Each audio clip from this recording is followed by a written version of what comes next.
Mike's muted. Hello, hello, hello, hello. How is everybody? I know a bunch of you I just saw in Michelle's chat, so welcome. Thank you for hopping over here. I know it's been a minute since she finished, but I was futzing around with Twitch. I've been you may have noticed I did some stuff. I did some things. I moved some stuff around, and the reason that the countdown kept restarting was because I realized that I had the chat popping up in two different places on the other screen, and I was like, "Oh, okay." So I was trying to fix that, and in the midst of fixing that, it kept restarting the countdown. So I'm completely still new to Twitch, even though I went through the creator camp some today to try to figure out what I'm doing. One thing I did discover is that I can't do fun stuff with emotes and sound alerts and that kind of stuff until I get affiliate status. Until I get 50 followers and how did I have this cord yesterday? Until I get 50 followers, I can't have that stuff. So yeah, that makes me kind of sad. But it is what it is. At some point, I will get 50 followers, I'm sure. I know I had this cord set up somehow yesterday so that it wasn't all in the way, but I don't know how I did that. So, um, yeah, hopefully it won't take too long to get to 50 followers. Part of it is I haven't even told folks on YouTube that I'm over here, and I'm sure that there are friends on YouTube who watch me on YouTube who would like to join in on the live chats, especially because I haven't done a live chat in ages until yesterday. So once I tell folks on YouTube that I'm doing stuff over here, I'm sure they will come over here and tell my patrons on Patreon and all that kind of stuff. I haven't published the fact that I'm on Twitch yet because I wanted to figure out Twitch first and see if I was going to do it and then tell people that I'm doing Twitch. And yes, the chat stays. I realized that was super annoying yesterday that the chat was not staying, so I fixed that part. Kathy, this stand is an Elon lap stand. I'll skip back here. So it is. I don't know if you can see that. I'm trying to hold it so you can see it. Okay. So it's technically a lap stand, but obviously you can use it on a table or you can sit it on your lap if you like. And it's fully adjustable, so I can move this arm forward and back. It actually has this piece here, which you can adjust. There are 3 holes for that, so I can make it taller or shorter. I leave it in the second hole because I don't like moving things around too much. And it actually does. Oops. It This is adjustable as well. So if I'm working on a really long piece, I can pull this out. I have this thing. It's just a piece of cardboard because this piece is kind of warped. You see it kind of wobbles. I don't think that's intentional. I think it just happened with this particular one, either in shipping or whatever.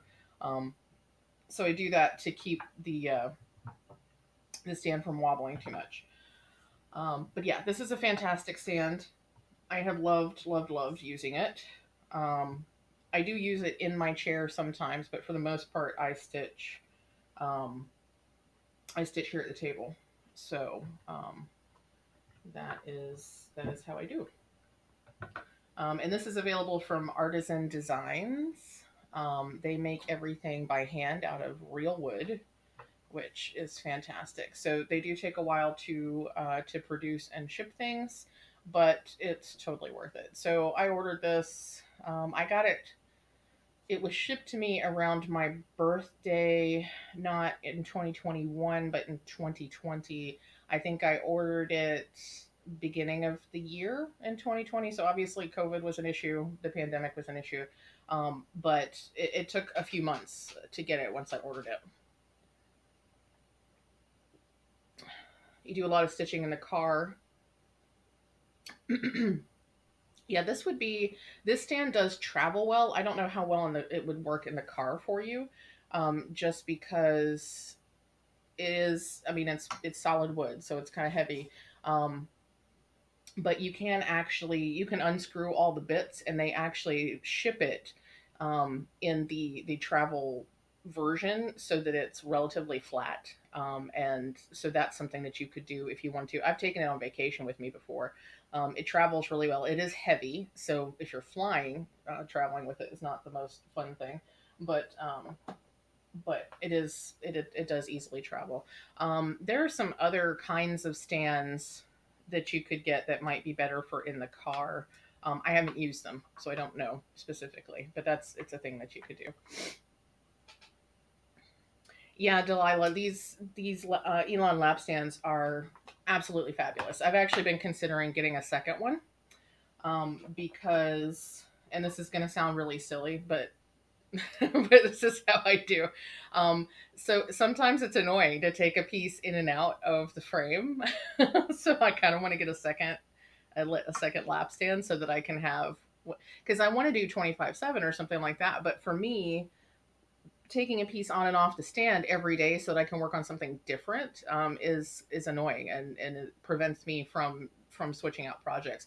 So I tend to keep something in the stand until I'm done working on it and I'm ready to switch projects. When I'm ready to switch projects, then I take it off the stand, because once I take it off the stand, it's like it becomes a thing to put it back on the stand, and it's really not difficult.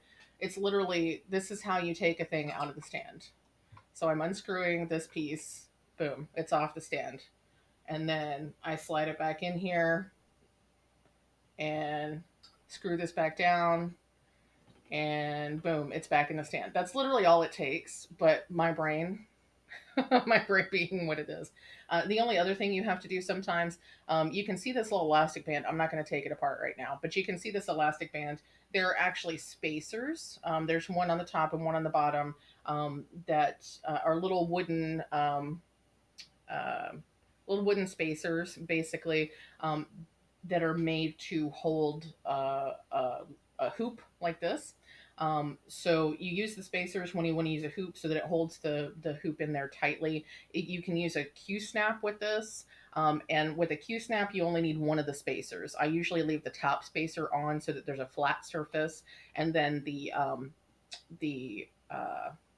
tube of the Q snap fits into the hollow, on the bottom side, and that holds it nice and snug. And if you take off both spacers, then you can use a scroll frame. And Artisan Designs makes, a their own proprietary lock scroll frames, which are gorgeous. If you've watched my YouTube at all, you've seen me hold up one of my lock scroll frames. They're fantastic, solid wood, beautifully made, very sturdy and gorgeous. Love to use them.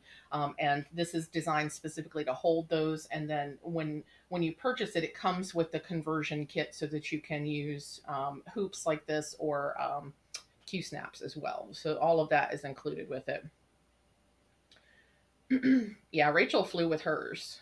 My Sunday is going pretty well. So I really enjoyed, Michelle's stream. And it's funny because I specifically got up so that I would be awake and dressed and ready to get on my computer in time to watch her stream, because that's how much I love hanging out in the chat group. And it's I think equal parts the fact that Michelle is so awesome, but it's also the fact that Michelle's friends are so awesome, because all of y'all come into the chat and other folks come into the chat, and it's just a really awesome thing to do on a Sunday morning. I love hanging out in Michelle's chats. So that's usually a pretty good start to my Sundays. And then, like I said, I was futzing around with Twitch, trying to get stuff set up, because I'm currently in a hyper focused place with Twitch, and I'm trying to leverage that. So while I'm all like, oh, let me get my Twitch set up, let me mess with all the different settings, let me, futz with this and that and the other, while I'm in that frame of mind, like, let me use that to do all the things, so that in a few more days when I get bored with it, it will all be set up and I can just jump on Twitch whenever I feel like it. So I was doing that. I finally got to a place where I felt like I had done as much as I could do, at my current state. And so I was like, let me go live. Let me just see who might be hanging out. I'm actually, and since y'all are here and we can chat, I am considering at least for the next week or so, I'm considering possibly doing a lunchtime chat. For me, lunchtime chat would be, um, oh, Kathy. Okay. Yeah, no problem. There hopefully will actually be a replay this time. I didn't hit the right button yesterday. So it didn't save the video yesterday, but I think I've clicked the right buttons this time. So there should be a replay for you to watch later, and I think I've got it set to upload that to YouTube as well. So take care, Kathy. I hope that you have the best Sunday that is available to you. I don't know how long I'll be streaming, but certainly if you get a moment free and you want to come back, definitely check back. Um, but yeah, so next week for a week or so anyway, I'm considering doing a lunchtime chat. For me, that would be noon Eastern, like noon to 1, or 11:30 to 12:30, something like that. I don't know if folks are around and able to do that on a weekday, but I thought it might be something fun to try anyway. So I'm considering doing that next week just to see how it goes, to see if that's something like that I could get into a flow with, something like that. So, what do y'all think? Is that something that the folks who are on now would be interested in? Is that something you'd be able to come to? Or would it be better to do like an evening after work kind of thing? Because I obviously, while I'm working, I can't stream, because that's a no no. Would be the evening for you. Oh yeah, I could get the UK people, which would be awesome. And it would be middle of the night for Australian people. I get so frustrated because I really want to make sure that I can catch my Aussie friends too, but it's so hard when there's a 12 to 13 hour time difference because we're just literally on um opposite ends, and I hate that because I want them to be able to hang out too.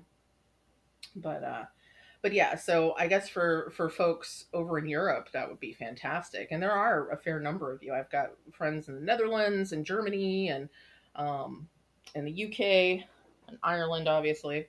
Um, I'm just cleaning up my, my flosses.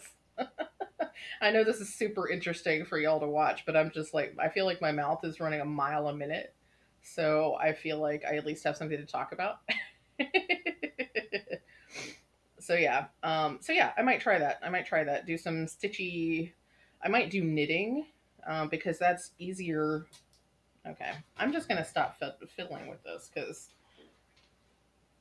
all I'm doing is making a mess. More reliable in the evenings, but depending on the day, I may be able to work and work. Yeah.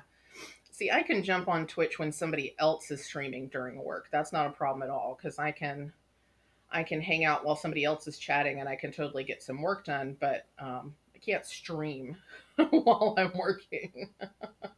But I do get a lunch break. I get an hour-long lunch break.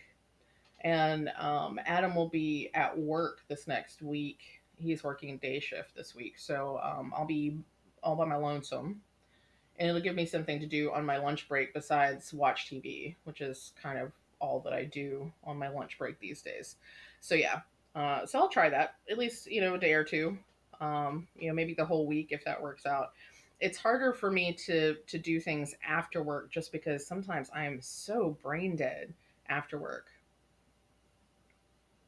Yeah, Mondays are kind of funky, Rachel, as far as schedules and stuff like that. So sometimes my Mondays are nice and easy because it's a day for me to kind of plan out the week and figure out what all has got to be done. But sometimes Monday is very Monday. So so I'm gonna probably try to stream tomorrow, but I can't make any promises because we just don't know how tomorrow is going to turn out. I don't think I have any meetings. It's always my gauge of how bad a day is going to be, right? It's like, how many meetings do I have today? Let me look at my work schedule.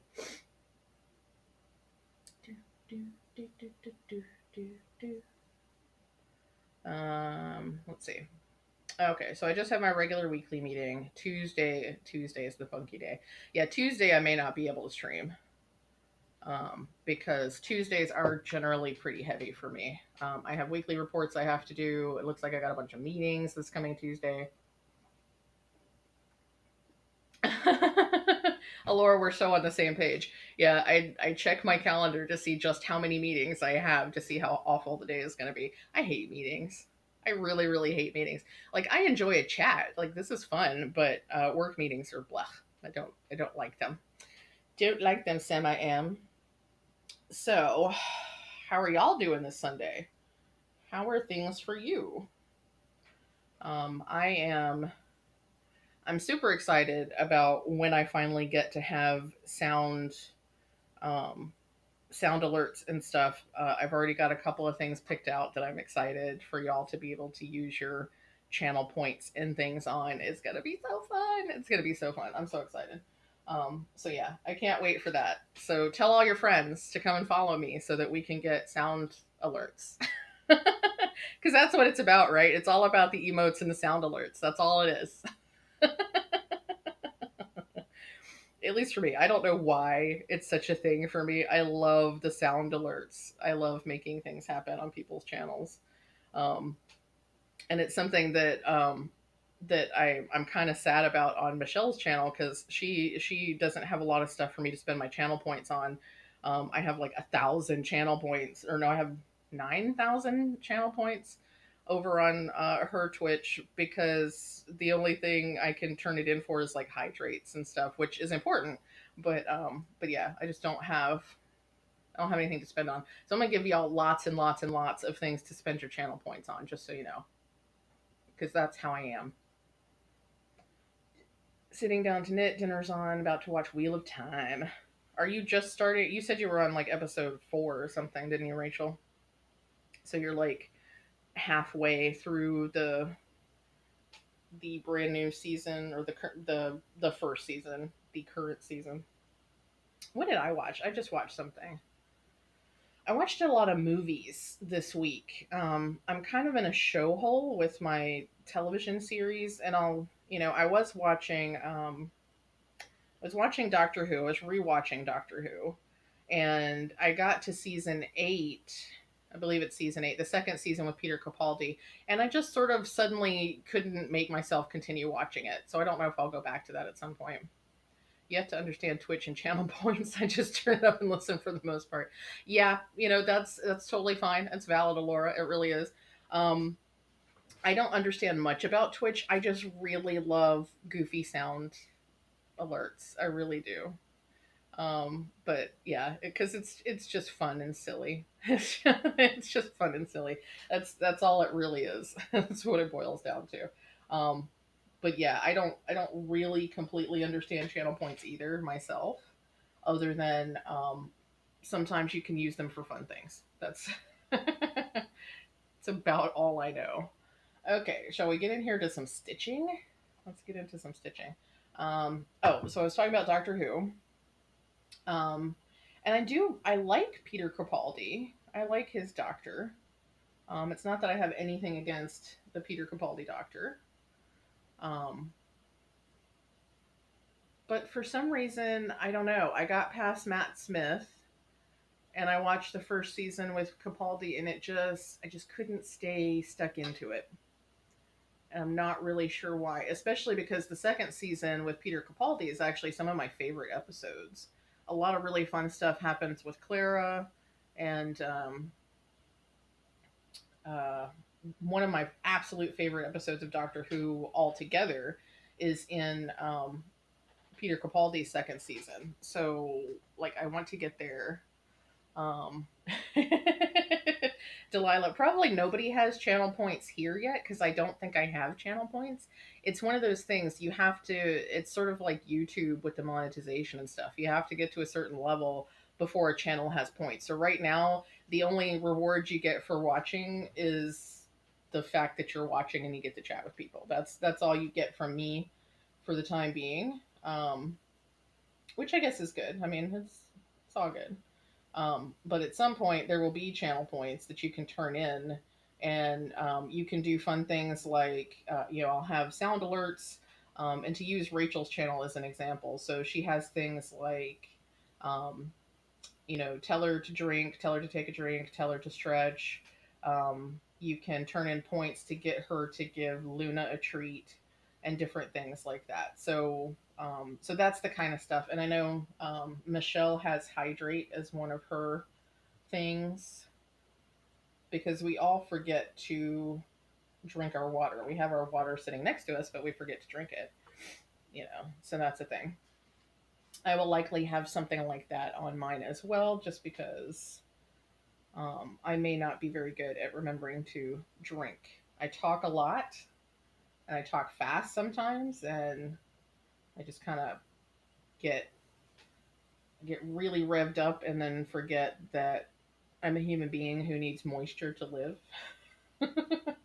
So I do have a cup full of water. I got myself some ice and some water. Finished up my coffee, so I'm not drinking coffee. Let's not knock the water into the computer. That would be very bad. Okay, let's move the water out of the way some. Okay, so yeah, so I got my water. I'm gonna try to stay hydrated. We're gonna see if the colors work out a little nicer for this flower today than they did for the leaves yesterday. We got Friday leaves yesterday. We'll see how it goes. That's cool, Rachel. Go have some fun dinner with James.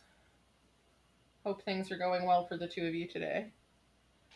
I'm glad you stopped by. Um,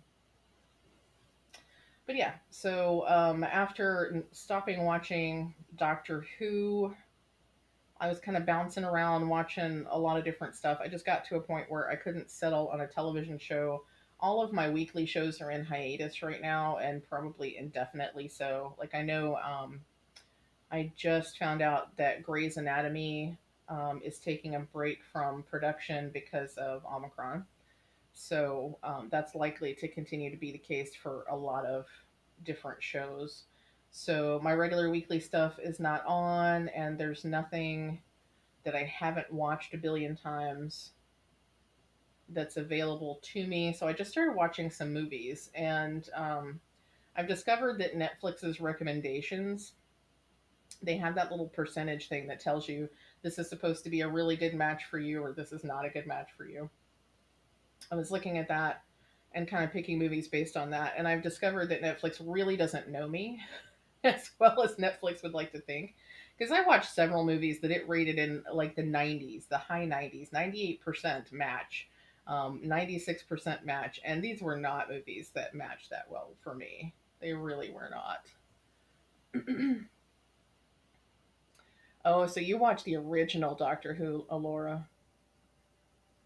Young and scared of the Daleks. Yeah, I totally get that. The Daleks are pretty darn scary. They're super creepy, and they have that like um, uh, exterminate. That's that creepy voice and everything. So I totally get that. I haven't watched. I watched almost none of the original Doctor Who, like from the '60s and '70s and stuff. I started watching Doctor Who when they rebooted it with, or not rebooted it, but when they started the current era with Christopher Eccleston. So the Ninth Doctor is when I started, and I know very little about any of the previous Doctors. I've mostly just had experience with um,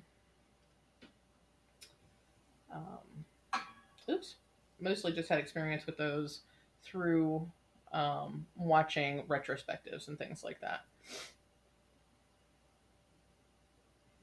Yeah, I can see why it might not be of interest. I mean, if you saw it when you were younger and it wasn't a thing, and I could see where it wouldn't be terribly interesting for you now.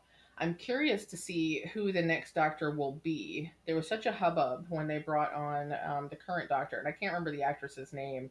I haven't watched any of her seasons, so I know nothing about her as the character. Um, but there was so much hubbub, and people were so like up in arms about, oh, the Doctor's a woman, even though it's clearly established um, in the story, in the world, that the Time Lords can come back as any gender, really.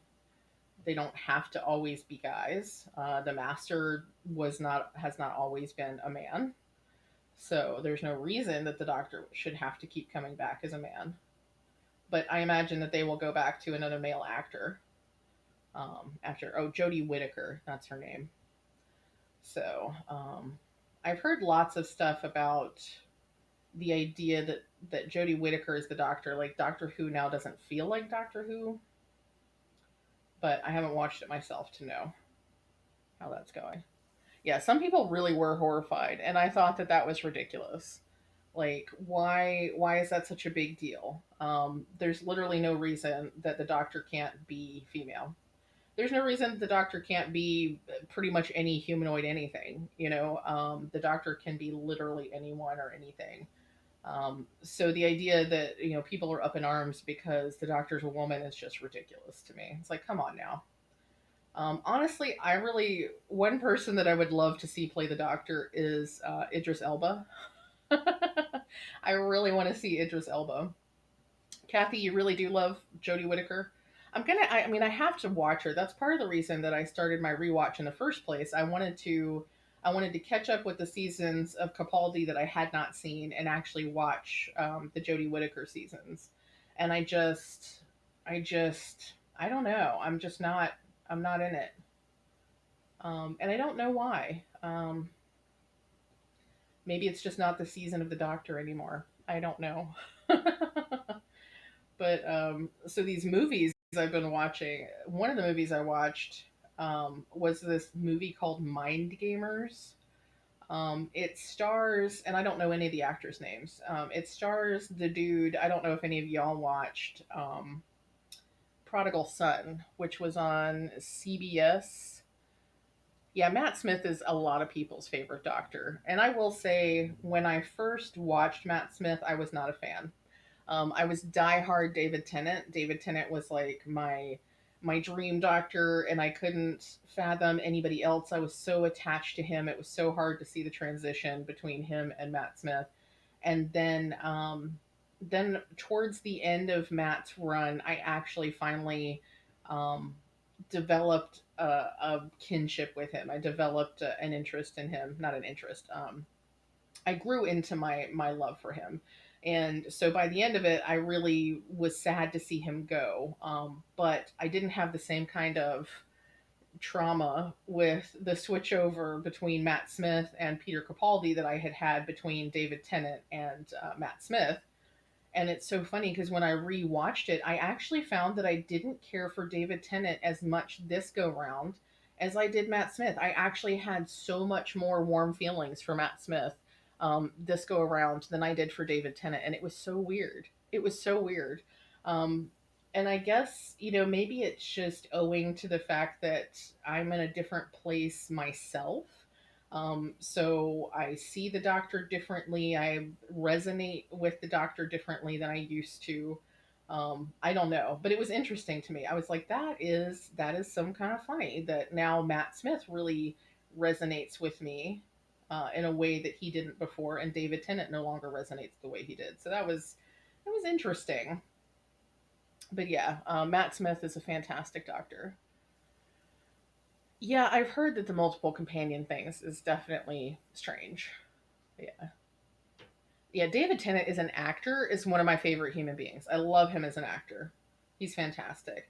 Um, and he was so good in Jessica Jones that he creeped me the hell out. I was so creeped out by his character. Um, what was it? Kill something. Whatever his character's name was. That was such a creepy character. Oh my gosh.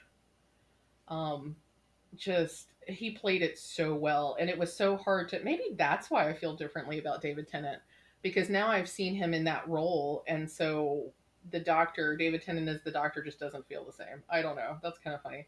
Um, but yeah, he played that role so well that it was just so incredibly creepy, and it was hard to watch my favorite doctor be that creepy. He really does play evil well. I need to finish. Another thing I need to finish watching actually is I need to finish watching.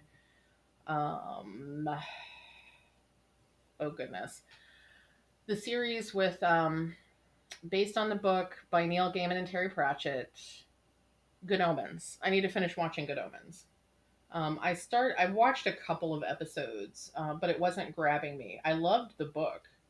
The book is one of my favorites. I love Neil Gaiman. I love Terry Pratchett. The two of them together did a fantastic job, but I wasn't grabbed by the show, but I need to watch it because I do love David Tennant. I love Crowley. Um, and I really like, what is his name? Oh, I can't remember people's names. The dude that plays Aziraphale.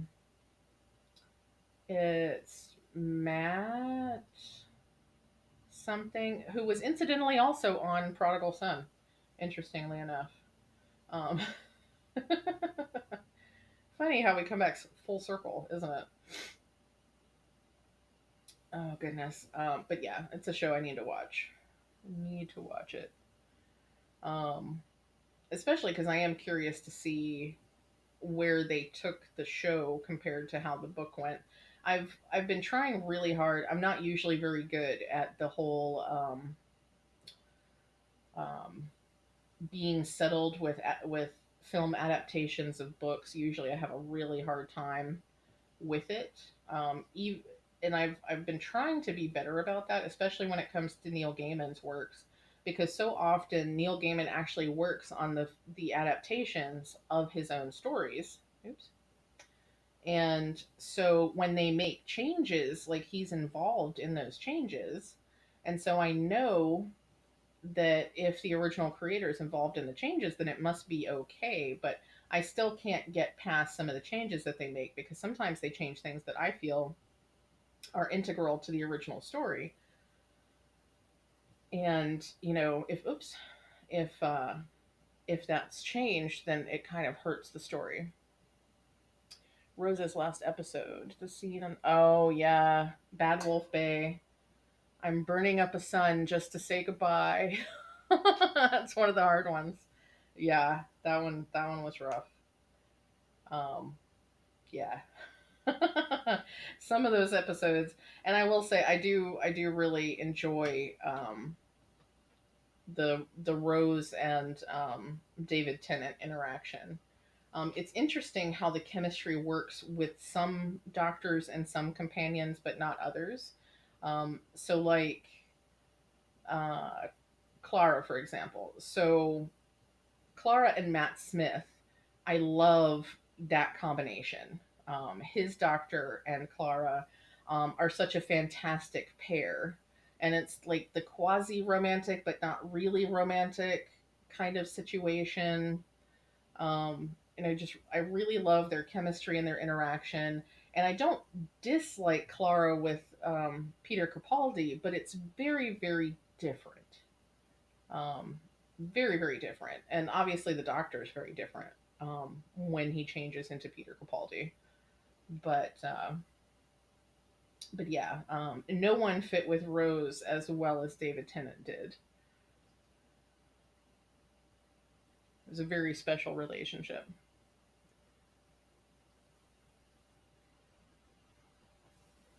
Oh yeah, the Martha situation was interesting to me. I feel like in a lot of ways I feel like they did Martha some disservice in the show because Martha was a fantastic character. She's actually one of my favorite people on the show, but as a companion for the Doctor, it was a little odd because they really wanted to make her be a romantic, like they wanted her to be romantically interested in the Doctor, but it didn't feel organic to me. It didn't feel like Martha really should have been romantically interested in the Doctor. So that part was difficult for me to parse when the show was on. But I love Martha, like just as a character. I think she's fantastic. My favorite companion. I love Clara. Clara's fantastic, and it's hard for me not to say that she's my favorite. But my real favorite, my like deep down in my heart favorite companion is Donna. Donna Noble is my favorite. And I think it's because I identify so hard with Donna Noble because she was just a normal woman. She was just a normal person, um, who was not particularly special or particularly talented or particularly intelligent. She was just a person that, for some inexplicable reason, was connected to the Doctor, was drawn into the whole thing. Like the universe required her to be connected to him. And then we find out later that part of that is because she's like his heart and soul and conscience. Like she comes along at a time when the Doctor is really kind of off his hinge, and he needs that human factor. He needs that heart. He needs that conscience to help him calm down and see things in a more compassionate way. And Donna is the one that does that. She calms him down and centers him in a way that I think none of the other companions do. And she ends up being this like pivotal person in his life at that time.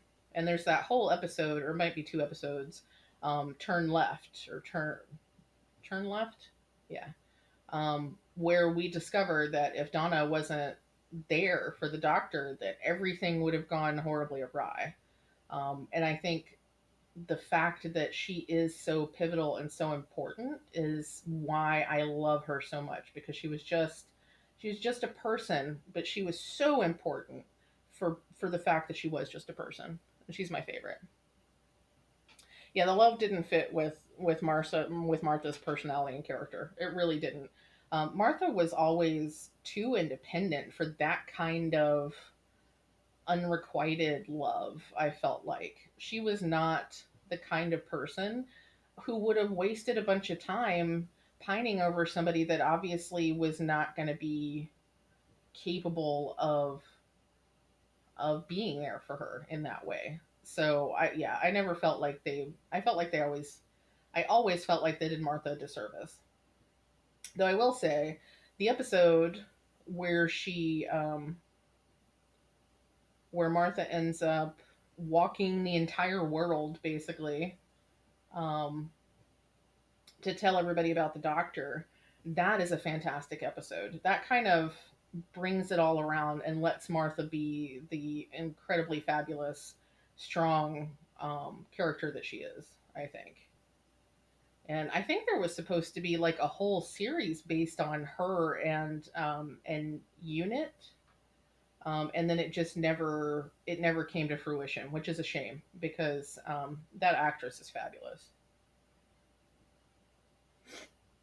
Yeah, they did make her seem artificially needy. I totally agree with that. Um, and I dislike that. Of course, I'm very much um, of the opinion now that like it's not necessary for romance to be the center of every story. Like we don't need for our main guy and our main girl to always fall in love with each other. That doesn't have to be um, the central human experience. There are lots of stories that happen that are important, that are meaningful, that don't involve romantic or sexual love. And we can explore those stories. We can have characters that just do stuff and don't have to fall in love with each other. It's just, I don't understand why everything's got to be about the romance.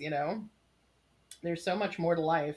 Not that romance is not, I mean, romance has its place, but I mean, everything doesn't have to be about romance, right? It can be about adventure. It can be about growth. It can be about other kinds of love. Like, it doesn't have to be about romantic love, because there are so many different kinds of love. There's, the love between family members, the love between very close friends.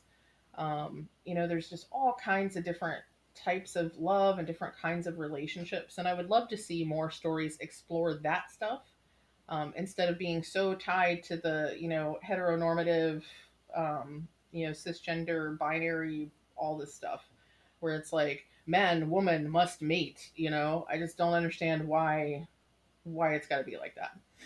Why you got to be like that? So anyway, that's my dissertation on Doctor Who. In case y'all, oh my goodness, y'all are gonna hear more than you ever wanted to hear about probably anything that I am watching. So is anybody working on anything? I know Delilah, you said, if Delilah's still here, said something about more excuses for stitching. So is anybody else working on any stitching or knitting or crafty stuff? Do y'all have any fun plans for the day? I have no idea what I'm doing after this other than there will be dinner at some point.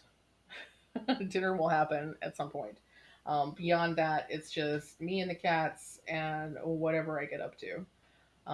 My plan for the stream here is to finish this flower, and then depending on what kind of time we're looking at and how I'm feeling, I may switch over to Trans Pride Tapestry for a bit.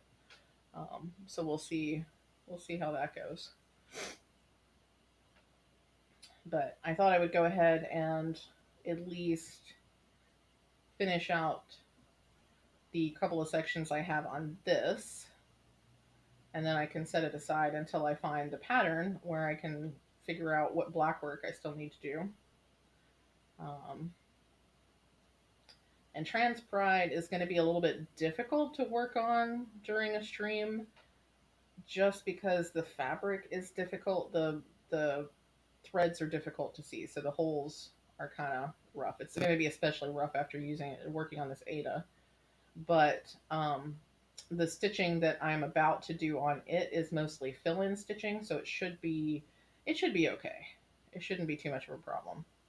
Though I do realize that I have to get out my my tablet to look at my pattern so I can see which colors I have to fill in where. But that's all good. We'll worry about that when we get there. Because we got this petal and this petal and this petal, and then the rest of the one that I am currently stitching on before we have to worry about that. So put some work into the January bird crush burr from Lindy Stitches. Yeah, you know, I feel bad because I still have not opened my bird crush package for January. It's sitting in my mail bin because I haven't opened it yet. Stitching on Owl Forest kit, but just switching. Start the new head.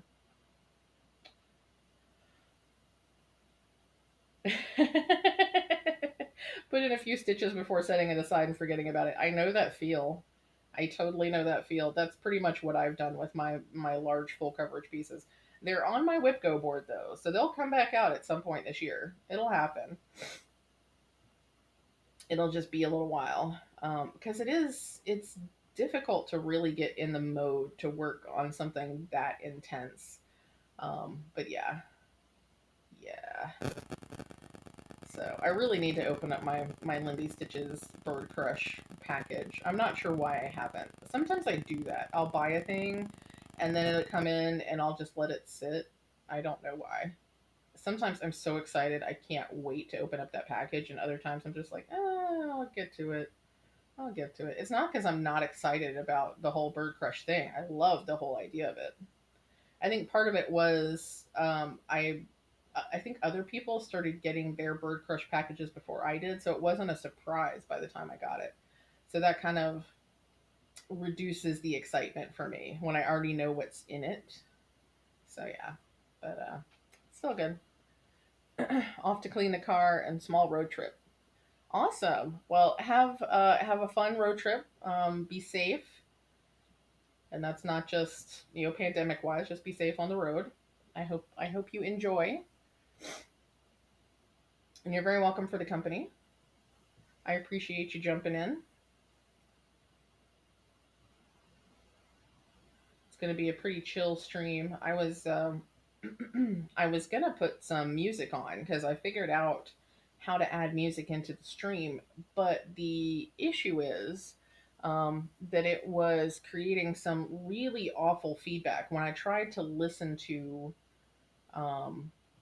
like to check my sound levels and stuff like that. It was creating really, really awful feedback.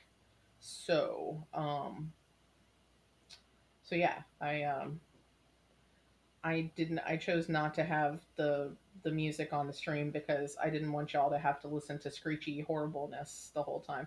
And it's because the music was playing through my speakers and being picked up on the microphone as well. So probably I can't have music on the stream until I get a headset with a microphone, which I might already have one. I just have to figure out how to set it up. But I'm not a big fan um, of um, headphones. Words.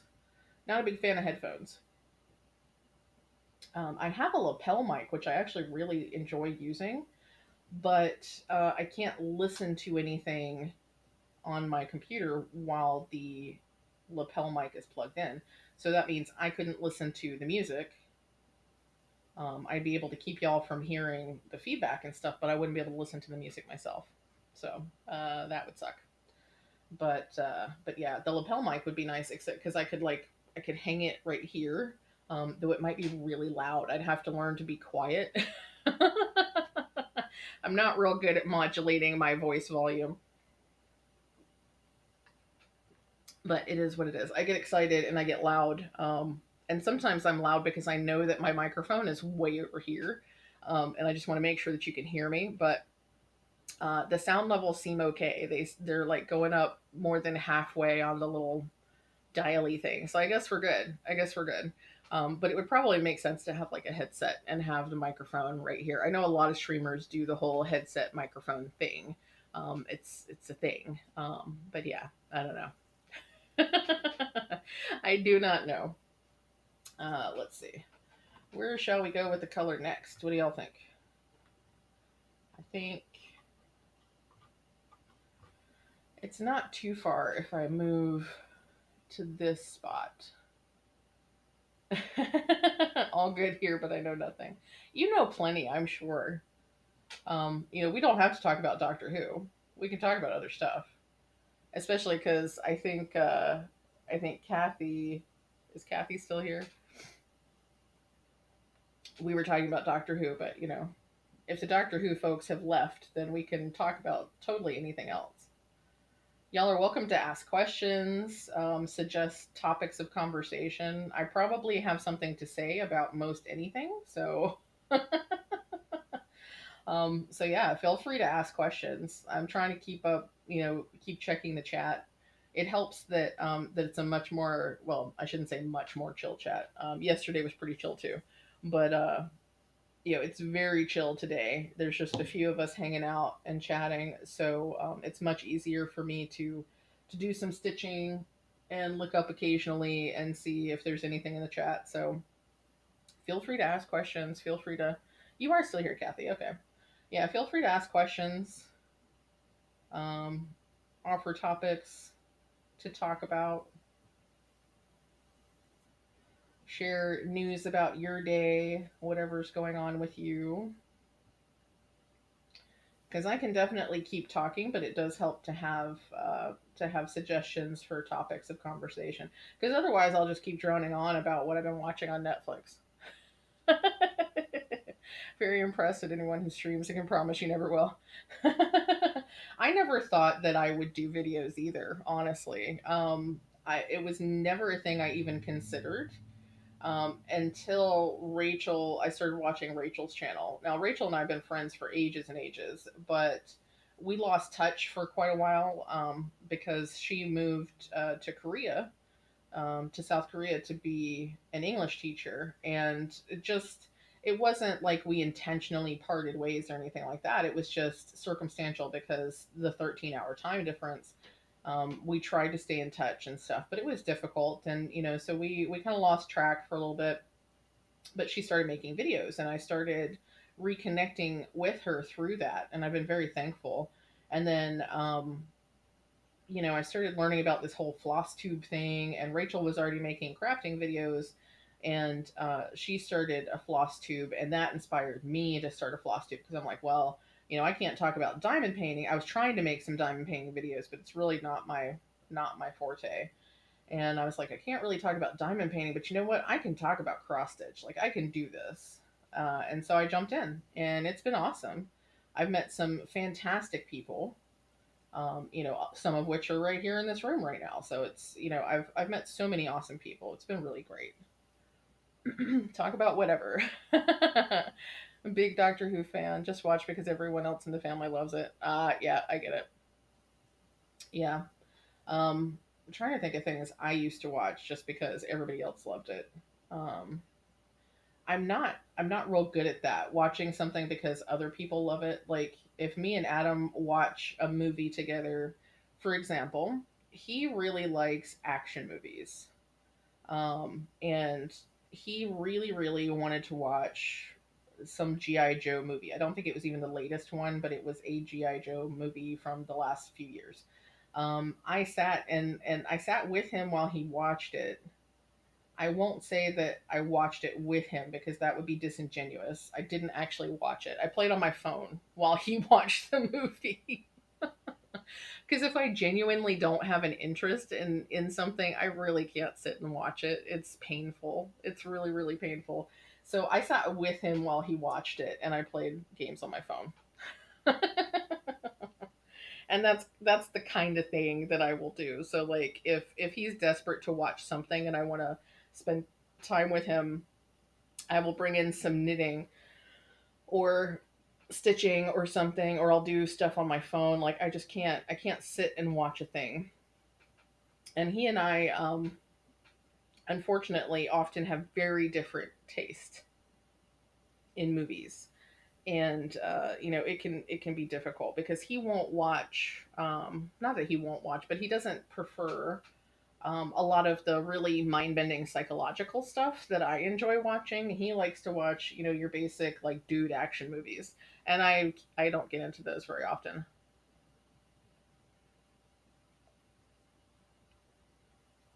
Yeah, me too, Kathy. I can have pretty much anything on if I'm crafting or if I'm messing with my phone. I really can. Um, so I'm totally the same way. I feel you. And yeah, that's what I used to do back in the day when he was still super into. I mean, he's still a football watcher, but he's not quite as avid as he used to be um, with football. He mostly just catches the Giants games these days. But when he was more into football, I would actually sit with him. I'd sit on the couch with him while he watched his games, and I would sometimes I'd be listening to an audiobook on headphones, or I'd be um, playing phone games or doing some kind of craft or something like that. So I'd spend time with him while he was watching it, but I didn't actually watch it because football is fairly boring to me. There was a very brief period of time where I was much more into it than I am now, and that was when we first started seeing each other. Because I was sharing his interest, but he actually did kind of get me into watching. I watched the Ravens because the Baltimore Ravens have always been, when I've had to pick a team, the Ravens have always been who I've picked because Ravens are awesome. I love birds, and the Ravens' colors are black and purple. So, so there was a time that I actually kept up with the Ravens and I watched their games and that kind of stuff. But it just got to, it felt like way too much of a commitment even to just watch the Sunday games, Sunday games, because that was time that I couldn't be watching other stuff. So I just kind of, I fell out of it. I got disinterested, and I haven't been keeping up with the scores or anything in a number of years at this point. But yeah,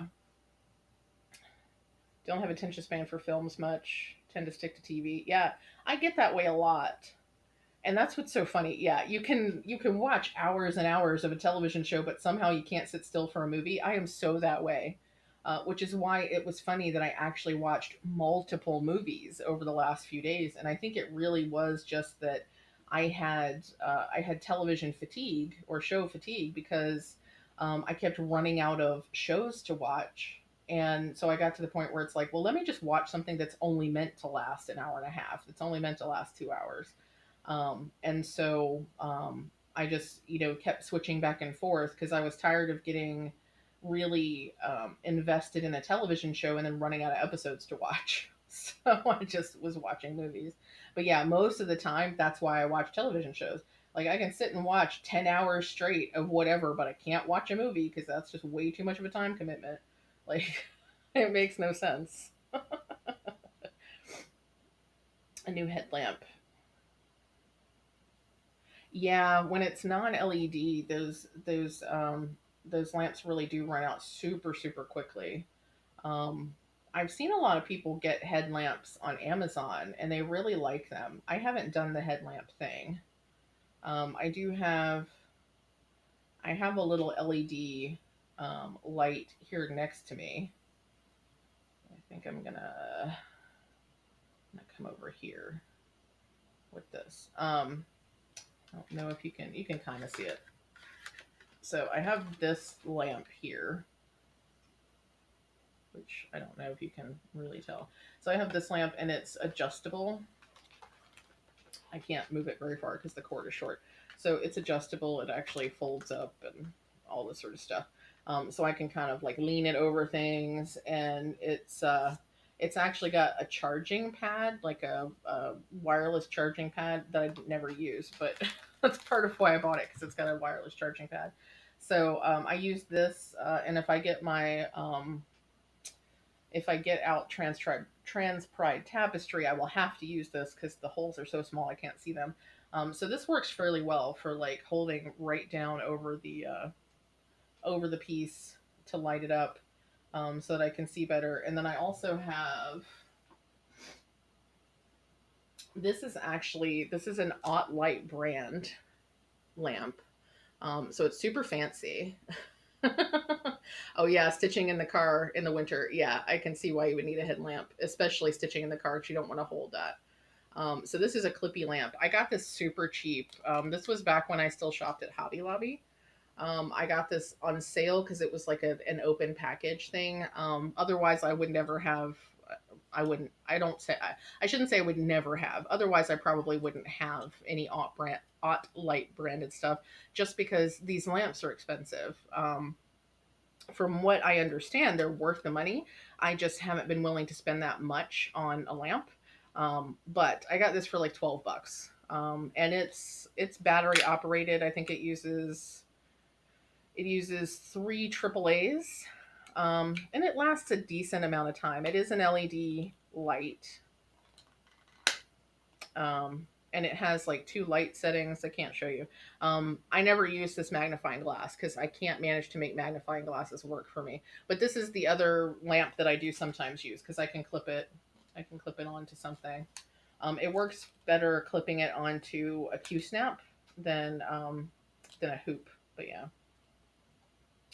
The batteries do not last long in this. They really don't. I would say that they last longer than average for a lamp that uses batteries, but they don't last nearly long enough, in my opinion. I wish it was rechargeable. Um, I could, if I started using it more regularly, I would probably get rechargeable batteries just so I'm not buying batteries all the time. But yeah, I don't use this very often anymore. But this is a decent travel lamp for taking. It's just I think honestly I think because I actually have a different lamp because they have those that you actually it's across the room. They have those that you can just put around the back of your neck, and it's got the light on either side. I have one that has I think three or four adjustable settings. So it's got a really bright light and a dimmer light, and then a setting where you can have both of them on at the same time.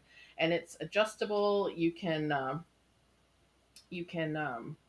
like mold it sort of because it's got a wire situation kind of like this, so you can point them in different directions and stuff. The thing I like about it is that it is rechargeable. You plug it in to charge it up, and then you can use it wirelessly. You can also use it with the wire attached, so that's nice. And that's hands free, and it doesn't have to fit on your head, which I get concerned about headlamps just for the pressure factor. I don't necessarily like having things press on my head. So yeah, but yeah, those are the recommendations I have. And I did get my little neck thing off of Amazon for less than $20, I think. I'd have to look it up to give you a specific link, but yeah, don't worry about monopolizing the conversation. You're giving me stuff to talk about, so it's all good. It's all good. Everybody else will jump in when they want to. I'm sure. With chats like these, it's totally fine to monopolize the conversation because everybody else is probably stitching, and so they're just not joining in on the chat. That's totally fine. I keep having notifications blink at me.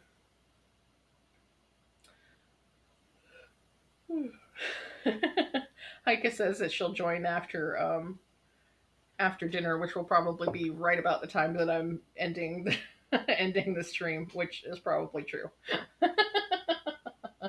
That's how it goes sometimes, though, right? That's just how it goes. It's all good. I need to do something to get this cord out of my way. The cord is severely in the way. Okay, I'm gonna turn this light back off. Or maybe, what is that? Because it's like messing. I noticed it's messing with the color. Wrangling a massive piece of fabric, which you really should measure and cut. Yeah, I understand the fabric wrangling. Oh, it's no problem, Kathy. It really isn't. I don't know what just fell. Something just fell. I knocked something over. It's no problem to ask questions. Your questions are completely valid, good questions. Totally fine. But yeah, measuring a massive piece of fabric. I It's one of the reasons that I don't start things sometimes is because I know that I have to deal with the massive piece of fabric first, and I just don't want to. But yeah, I'm definitely one of those people that more often than not, I will go ahead and cut down a piece of fabric if I can, just because then I don't have as much to wrangle while I'm stitching, because it can be a pain in the butt to figure out where to put all that excess fabric when you're working on a project. It's one of the reasons scroll frames are really nice, is because there's a built-in place for you to neatly stow away the fabric that is not needed at the moment. You can roll that up on a scroll and it stays out of your way, which is really nice. Okay, how can I get this cord out of my way? Oh, if I do that, okay, let's do that. I'm apologizing for the camera's gonna bounce for a second here while I'm getting this situated.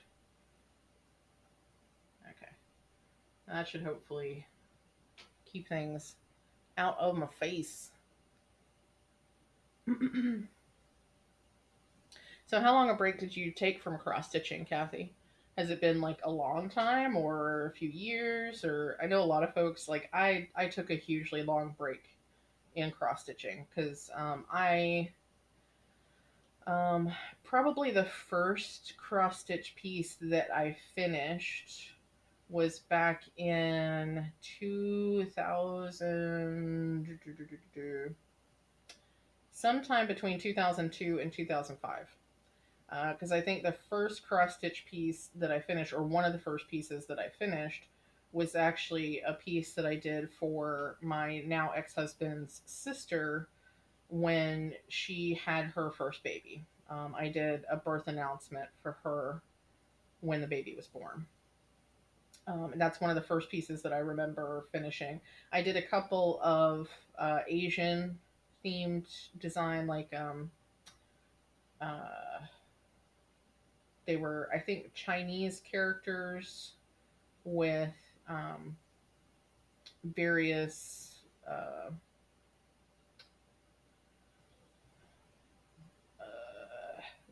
good tidings. What would you call that? So they, like, one was good fortune. The one I finished was good fortune, and I had a couple more that I had planned on doing.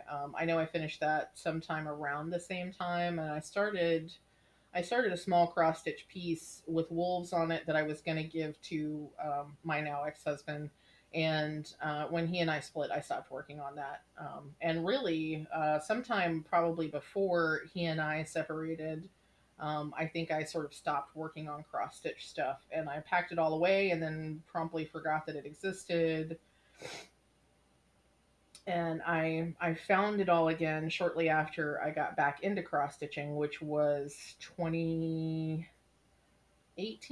2017 or 2018. I got really back into crafting, like hardcore into crafting again after my mother passed away. So probably 2018-ish is when I really got back into crafting of all types, but cross stitch is what really stuck. It was the thing that really resonated, and it was the first time that I had found anything creative that I could stick with for more than a minute. So, and now I've been cross stitching for 4 years, 5 years consistently. Um, I guess we're from 2018 to 2022 is 4 years, I guess. 5 years? I don't know. I can't count.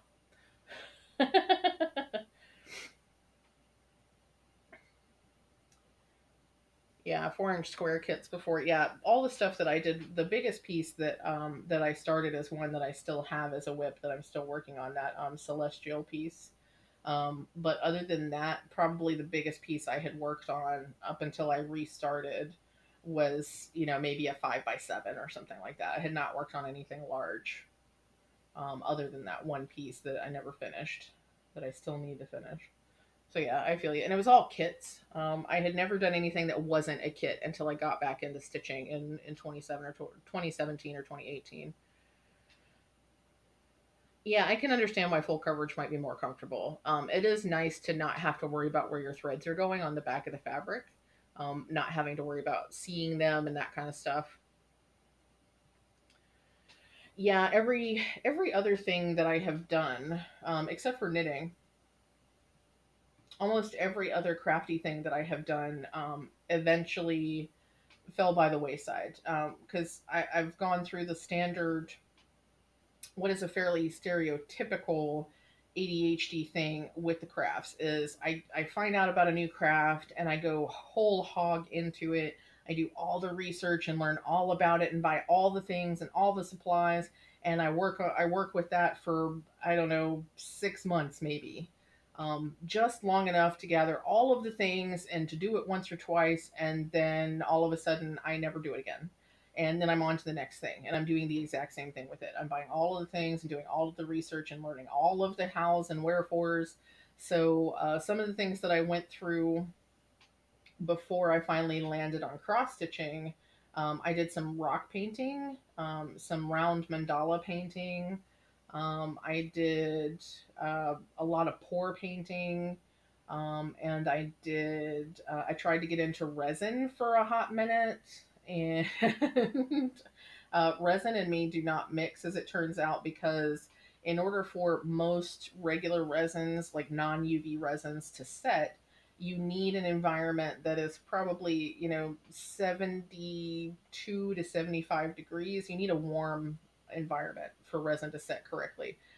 My house, if I have any control over it, is never 75 degrees. I do not like it warm. The winter is a little bit different than the summer, but I don't like it over 70 degrees in my house. So resin doesn't work real well here. But yeah, buy all the things and then do it once, and then and then move on to the next thing. So yeah, that happened again and again and again, and then I picked up cross stitching again, and I forget exactly how it happened. I think what happened is that, um, because I can't even think about how did I even find out about it. Um, it may be that I think I bought a kit, a Bothy Threads kit for a friend of mine, and it was No Cause for a Llama, which is the llama with the red sunglasses or red glasses. Because my friend made a comment that she had gotten really into animals with glasses. And so I think I started looking for stuff that was animals and glasses. And I found this kit for a llama with glasses on. And it was so stinking cute that I just had to get it, and that may have been my gateway back into cross stitching. And then from there, I just started, I guess, started getting into Facebook groups and stuff like that. And somebody told me about this mystery stitch along that was happening called Stiach. And I got into Stiach the first year, a week or two after it had started. And the whole idea of a mystery stitch was just like the coolest idea to me. I'd never heard of such a thing. So I joined the Facebook group, and that was really what catapulted me into the world of cross stitching, um, or back into the world of cross stitching, because I discovered that there was this whole community of folks that were doing cross stitch in a whole different way than I had ever experienced it before.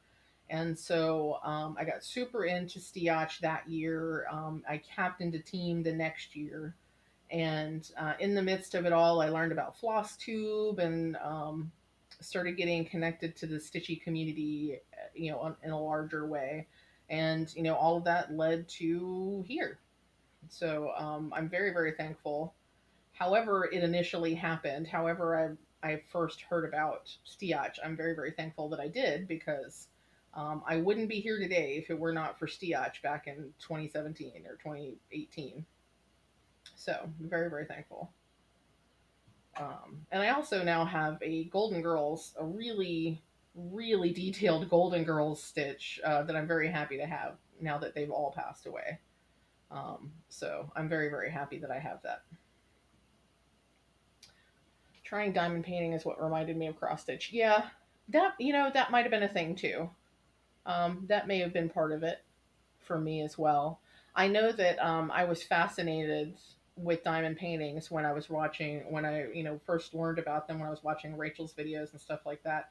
And it's funny because when I first learned about it, before I started watching Rachel's videos, I was kind of like, why would anybody do that? Because you're not really making anything. You're just sticking little plastic pieces to a canvas. And I'm like, why would that be so appealing to people? And then Rachel gave me a canvas, and I started messing with it, and I'm like, oh my gosh, I get it.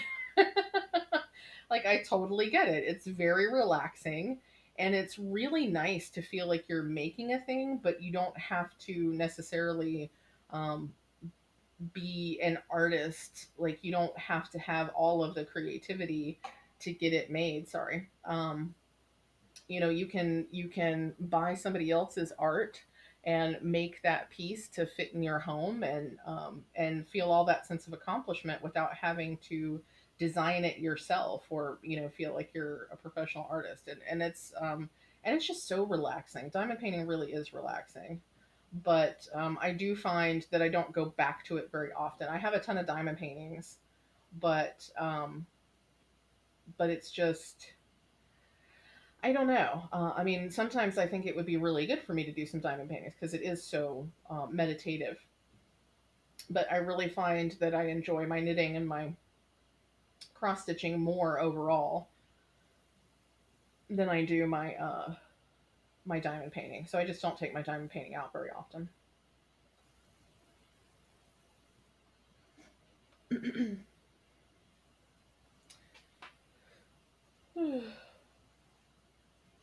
Yeah, you also felt like it wasn't as interesting to you, I guess. Like you weren't creating something.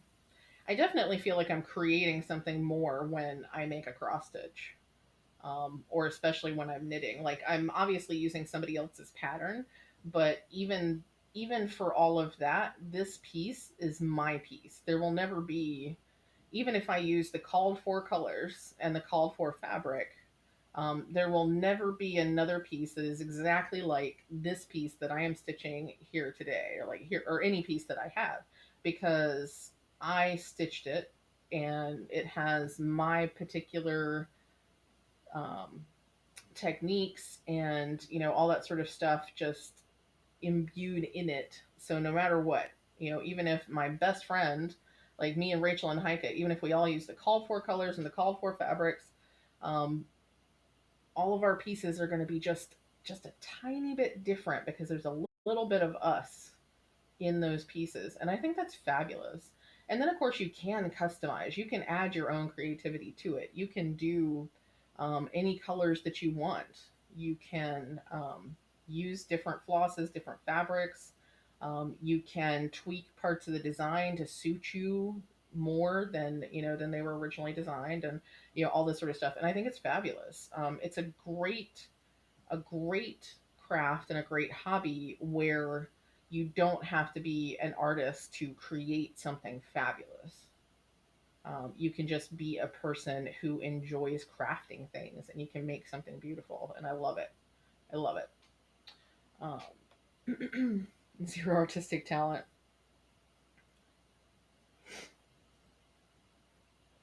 Yeah, I think probably cross stitchers are all more artistic than we want to believe that we are.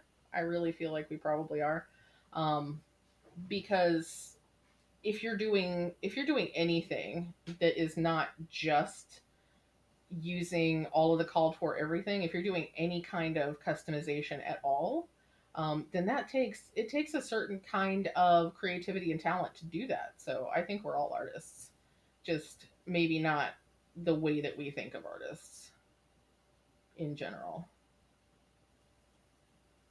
I'm gonna have to tweak my setup because this is starting to hurt my shoulder the way I'm leaning over.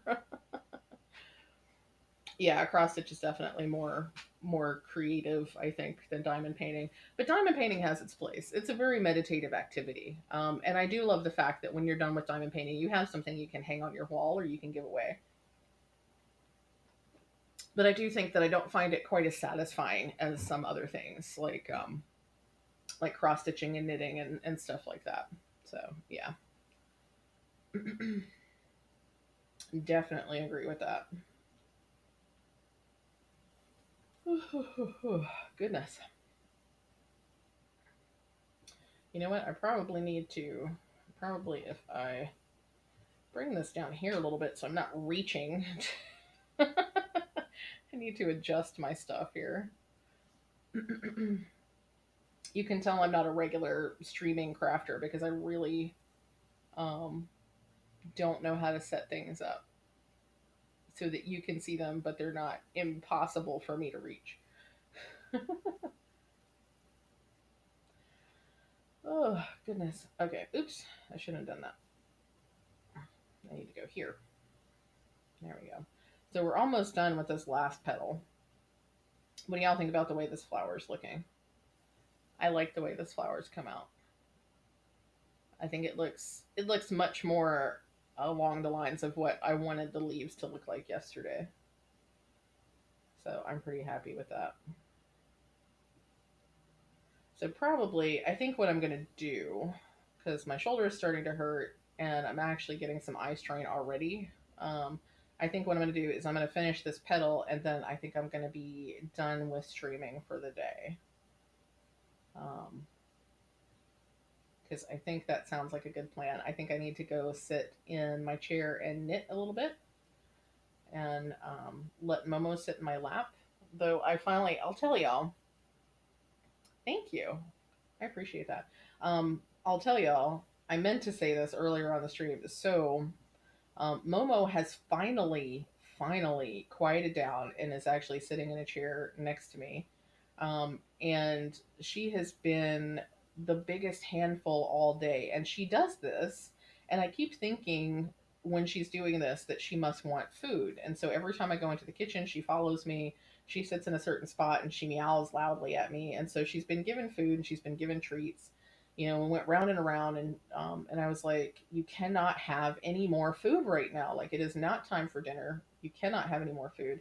And then I finally realized, it finally dawned on me that probably the reason she was so fussy is because I would not sit in the comfy chair so that she could sit in my lap. I've been sitting at the computer all day and I've been messing with Twitch and I've been on streams and all this sort of stuff.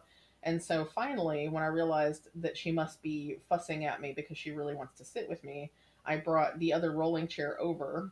And it's my old computer chair, but the hydraulics on it have failed, so it won't sit high enough to be comfortable for me to use as a computer chair anymore. So at that point, I just gave it up to the cats, and the cats sit in it all the time. Momo and Luna specifically. And so finally I was like, okay, maybe she just wants to sit with me. So I brought the other rolling chair over here. And don't you know, since I did that, she hopped up in the chair and she's been quietly laying next to me all this time. And I hate when it takes me so long to realize that's what her issue is because she is such a pain in the butt. She was climbing up on top of my computer stand and trying to chew on my microphone cord, and she was getting up on the table and getting into everything and just being a general pain in the butt. But now she's just calm as can be and all comfortable and happy. So, oh, this designer is Peppermint Purple. The designer's Peppermint Purple, but it was a free chart that she did for, or gift chart, I guess I should say. It was a gift chart that she did for Lakeside Needlecrafts. Um, and I will post a link for you here in a second. I believe it's lakesideneedlecraft.co.uk, and I believe that you can still get the free chart. So Claire, I'm not sure what Claire's last name is, but Claire is Peppermint Purple, and she is based in the UK, and so is Lakeside Needlecraft, and so she worked with them, and she provided them with this free chart. It came out in 6 parts as a stitch along. I don't think I found out about it until after the stitch along was over, but I believe that all 6 parts are still available for free on the website. So yeah, so that's who this is from. And this is not at all the called for colors.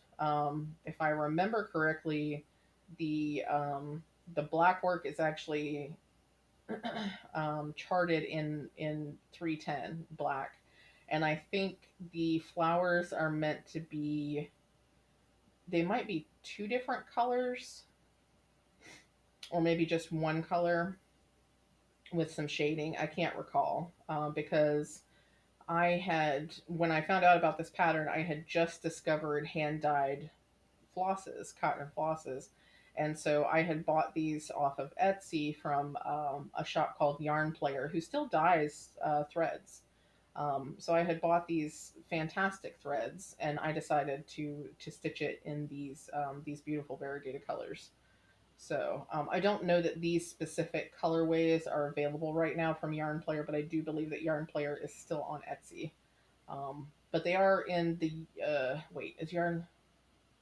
I can't remember if Yarn Player is a U.S. shop or not. I think they are. Because as much as possible, I try to buy things within the states to save on shipping, especially now, especially since the pandemic, because it can be really a pain in the butt to get things from overseas. Not even just the cost of the shipping, but actually receiving a product that you purchase. So I try as much as possible to buy in country when I can. But I had made some purchases from Lakeside Needlecraft. I have another stitch along that I purchased from them, Woodland Animals, that I bought all the flosses and the fabric and everything for, and it was a year-long stitch along that I never got started. But I intend to do it at some point, someday. It's one of those things that I have kitted up that I will start someday. I'm not sure why I'm getting so much eye strain today. I don't know if it's the angle or the weird lighting today, but I'm really having a hard time. So I don't know if I'll actually work on um, Transcribed Tapestry today or not. Because I don't know if my eyes can take it. Rescue websites every day. Really need a cat soon. Oh, I'm sorry you lost your old baby. It's really hard when you lose one, and I know the feeling. I don't know what I'm gonna do. So we adopted these three. So there's Loki, Luna, and Momo. We adopted all three of our babies at the same time from a local humane society or local shelter, um, one or the other. And Luna and Momo are actually litter mates, so they came from the same litter kittens. Loki was born around the same time, but to a different litter of kittens. So he came into the Humane Society from a different source. Um, and I'm not sure. I'm actually not sure where any of them came from, like what their story was and how they got to the Humane Society. I'm gonna switch glasses because these are killing me. Um, so I'm not sure what their story was, but we went in to the Humane Society specifically in search of Loki, who had been named Cece or C or something, by the rescue folks, and because our thought was that we wanted to adopt a black cat. At the time,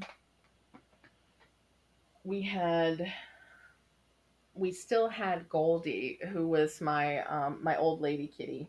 We ended up having to rehome Goldie because it turned out that she was not happy being a not only cat. She was not happy with young brothers and sisters.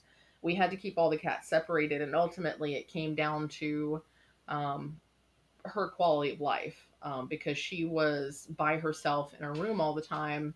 And even though I tried to spend time with her every single day, it wasn't good enough for her. So we actually found a lady locally who specialized in senior cats and could give her a better quality of life than we could. Yeah, I'm glad you had that extra time too. Being able to, I don't know what I'm going to do when I have to go back to the office and I can't be home with my cats all day. Um, but yeah, the being home without her, I can see how that would be really hard. That would be really awful. Um, yeah, so I don't know how I'm going to go back to work and not have my cats with me all day. But yeah, so we went in, and I forget why. I think it was because Adam actually wanted a cat. So I had a cat technically because I had Goldie, and Goldie was always my baby. She only liked me. She was one of those really finicky, snooty cats that doesn't like anybody. So she was really my cat and nobody else's cat. And I think he really wanted a cat. So we went and looked, and um,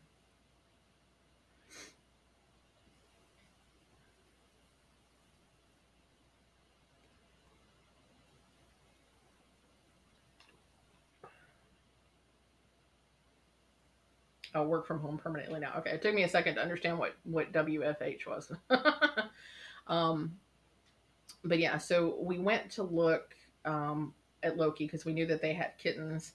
And I think there was maybe one other cat we were going to look at, but it turned out that they had Loki and they had Momo and Luna. And I forget what Momo and Luna's names were at the shelter, but the three of them were in the area where you can interact with the cats. They were all three together, and they got along so well, and they were all so sweet. So we went in thinking we might adopt one cat, and left having adopted three. Rachel's back. Hi, Rachel. Oh yeah, the going back to the office sounds awful. Really, really awful. So yeah, we brought home three new babies, and we tried to acclimate Goldie to the three babies. And for a while, things were okay. She was not happy with them, but she was tolerant enough. But something happened. I don't know if there was a change of the seasons or something, like something inexplicable happened, and suddenly she would not get along with the babies. She was attacking them at every turn, especially Loki, to the point where she was drawing blood. It was becoming really vicious, so we separated them out of necessity. And we took her to the vet to see what else might be going on, because when there's that kind of out of the blue aggression, usually it's because somebody is sick or something. So she did have a bladder infection. We treated that, but no matter how hard we tried, we couldn't reintroduce her to the other three cats. She would not stop attacking them, and so then she had to be kept separate. And like I said, it came down to a quality of life issue. She had no quality of life because she was by herself all the time, and so we found a better home for her, and now we just have the three. But they are my heart and soul. They really are my heart and soul. I don't know what I would do without them, and I don't know what will happen when I have to go back to work. I think I'm going to be able to telework at least part-time. That's what they're talking about when we go back. But you have me down a peppermint purple charcoal. She has some fantastic charts, y'all. She's got some really awesome designs, and she is the creator of the Year Blackwork stitch alongs that started in 2020. So I think if you sign up through her website for the 2022 free Blackwork stitch along, you can also get access to the 2 previous years as well. So just FYI, and that should be peppermintpurple.com. But yeah, so yeah, so I think once we go back to the office officially, I'll still be able to work like a hybrid schedule. That's what they're talking about. But we haven't even started discussing real dates of when we might go back to the office, which I am absolutely fine by. I am absolutely fine with working from home forever. I will continue to do it for the rest of my life if at all possible. So we'll see how that goes. But yeah, I have loved being home all day with my babies. It's been awesome. I love them. I love them a lot. And it was so funny because when we first brought them home, I was really wondering if I had made a very bad decision, if we had made the wrong decision in adopting 3 cats all at one time. But at this point in my life, I don't know. I don't know that I could live without them. Like, I don't know what I would have done if we hadn't adopted them all. And part of it, I think part of it was we went in looking for Loki, and then we saw this gorgeous tortoiseshell kitten that was about his same age. And we knew that the tortoiseshell and the other small black cat were siblings. And so it was a situation of, well, we're definitely going to take Loki home. But, and I really kind of wanted, I've always wanted a tortoiseshell. And I was like, but we can't leave this other little girl all by herself. Like, that would be awful. That would be terrible. And so we brought all 3 home. And it's funny because I sometimes wonder if Momo understands that she was the tiny little black cat that was extra. Like, I hate to say that she was like an add-on because we intentionally took her home too. But I sometimes wonder if that's why she's so attached to me, is because she knows that I wouldn't leave her alone, that I made the decision not to leave her without her sister. So yeah, because she and Luna are the sweetest things ever. If I keep doing Twitch with any regularity, I'm gonna invest in a 3rd camera so that we can have kitty cam. Because they generally sleep in all the same section over here next to the comfy chair. So at some point, ooh, somebody did something. What did we do? New follower, yay! Welcome, welcome. Happy to have you. Nicole Irina. Welcome. Call me Nicole. Okay. Hi, Nicole. Welcome. Thanks for joining the chat. Thank you for following. I appreciate it. Um, yeah, what was I saying? Oh, because yeah, so I want to have a kitty cam eventually. I don't know where I'm going to fit it on the screen so that we can all see, everybody can see everything that they want to see. But yeah, I want to have a kitty cam because I know that when I'm watching other people, I love it when they show me their pets. So I'm sure that other folks will appreciate getting to see cats too. So yeah, here for all the kitty cams. I'm absolutely in for the kitty cam. So that's a thing that's got to happen at some point. We got to have kitty cam because they are just the cutest thing ever when they snuggle together. Nicole, I have a Discord account, as in I am on Discord to look at other things. I have not created a Discord account to go with Twitch. I'm wondering if that's a thing that I should do. I know my friends have done that. And there's a part of me that really wants to, because then y'all can share pictures with me. And I love that. I love it when folks share pictures of what they're working on and that sort of thing. So I'll work on that. I will get that going. Ooh, another first time chatter. Is cross stitching hard to get started? Any tips you can recommend for beginners to get started? Cross stitching is not hard. It's really really easy. My biggest tip would be to go if you have a craft store locally, something like Joann's or Michael's. I would steer away from Hobby Lobby personally, but Joann's or Michael's or some other craft store like that. I would go and see if they have any pre-made kits for cross stitching. One, because it'll have all the supplies that you need just to try it out and see if you like it. But two, because it'll generally have some basic directions for you as well. So, and especially if you get like a really small kit, it'll be just enough for you to try it out and see if it's something that you're interested in. Hi, Heike. I'm so glad y'all could make it. I've stopped with the stitching for the moment because my eyes are like really straining. So that's why I'm just kind of chatting at the camera. This is what I was working on. So for the new folks that join the chat, this is a piece. This is a chart from Peppermint Purple, who does these fantastic intricate blackwork designs. And this is what I've been stitching on this afternoon. I have a ton of black work to fill in the back, but I was filling in this rose over here. So that's what I was working on. But I'm starting to get some eye strain, so I decided to take a break from the stitching. So we're just kind of chatting. Want to recommend Joanne or Michael's because they don't have DMC colors for the chart, and the colors are just plain, and they won't tell you the DMC color, and you have to figure it out yourself. Joanne's and Michael's usually carry DMC. So Nicole, I'm not sure. Are you saying that you want to recommend them because they do have them? Most kits will come with all of the colors that you need, though. That's why I recommend a kit. If you can buy a prefab kit, that's what I would do. Now, another thing you can do is you can actually look on Etsy. There are a lot of really awesome designers that offer kits of their designs as well, so that's something else you can do. You can also hit YouTube. There's lots of tutorials and stuff on YouTube just to see how cross stitching is done. One of the folks that I like to watch is Peacock and Fig. Oh, you're in Australia. I'm so sorry. Yeah, that makes a huge difference. So, I will tell you, one of the, and this might be like too far ahead for you if you're a brand new cross stitcher, but Silks for You, and that's Silks the number four YOU, or no, I'm sorry, Silks number four letter U, is an Aussie based company that makes fantastic dyed silk threads for cross stitching. So you're in the same country and you can get it without the expensive shipping. So that's something you can check out once you get to that point. But you might also check out Silks for You's website. I don't know if they might be able to steer you in the direction.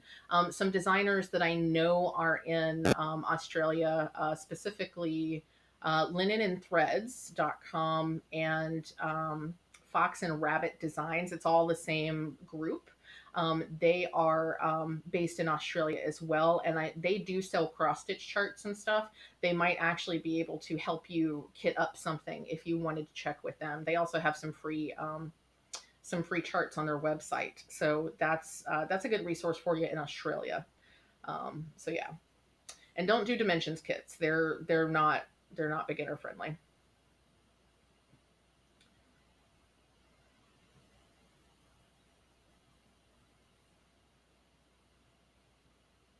Yeah, some kits can be really difficult, Nicole. And it does.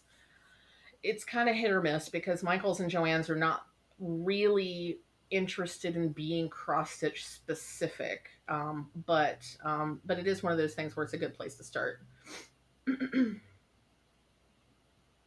Oh, you're very welcome, Cinnamon. I'm happy to help. I'm always happy to answer things. I forget to ask where people might be when I start offering suggestions. So I do know that folks have a difficult time finding cross stitch stuff in Australia.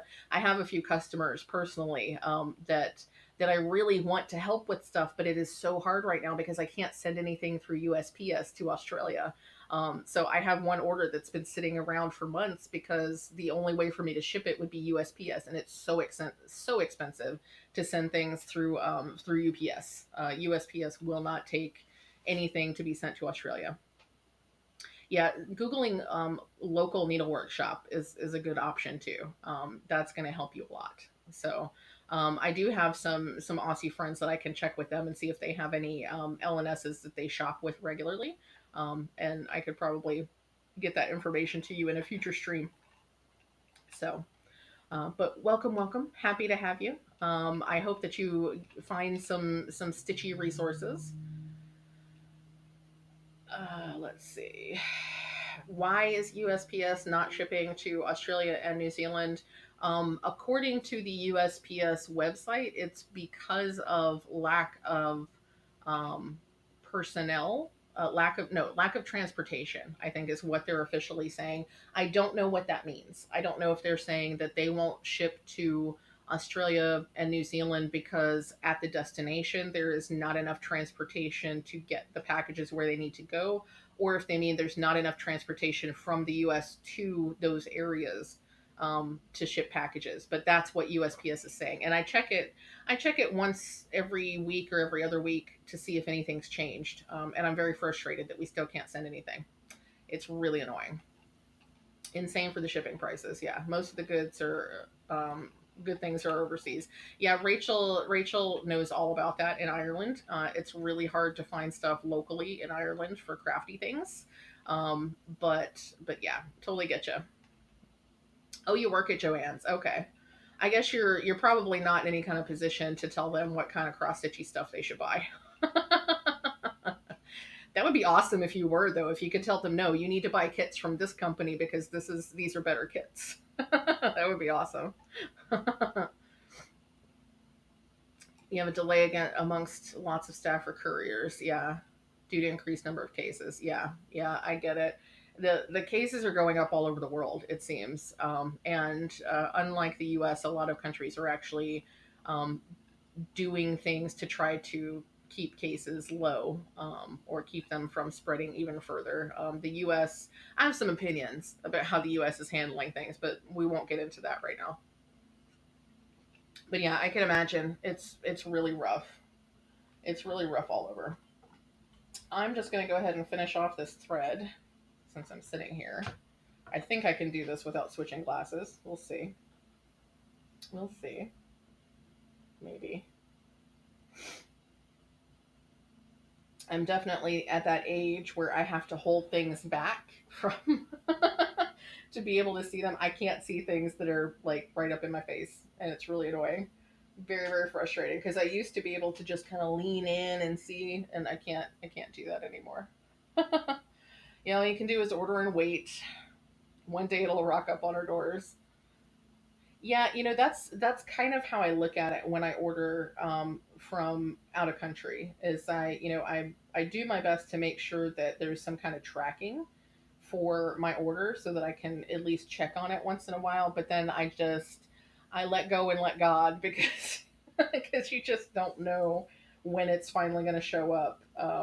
And I definitely had some experiences with some orders from the UK over the last couple years where it was literally just like you buy it and then you just pray that it shows up someday because there was no way of finding out when it was going to show up or if it was going to show up.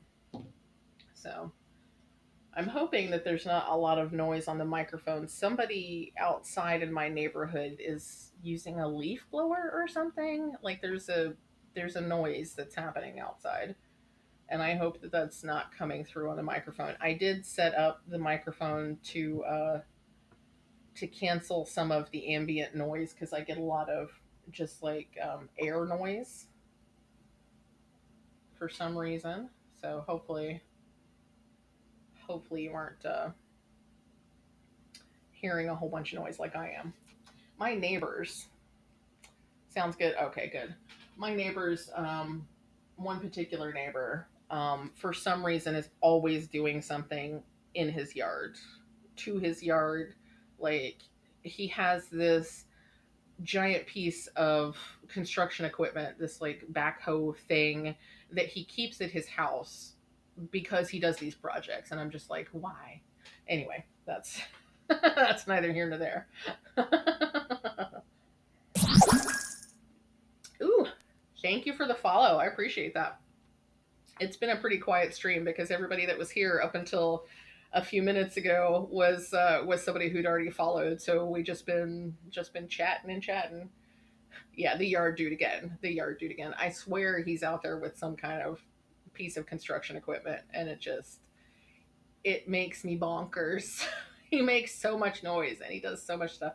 I'm very much one of those like curmudgeon get off my lawn kind of people. That's just that's just who I am. I have to be honest about it. Oh goodness. So what are the new folks up to? What are y'all doing today? I know in Australia it must be it's early. It's early on Monday, isn't it?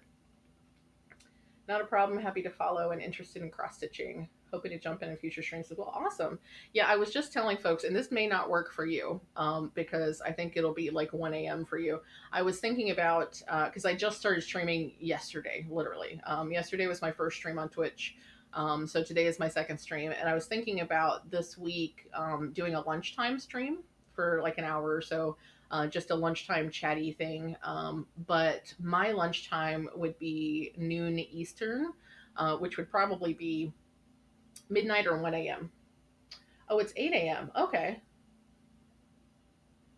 Okay. Well, that's not a bad time.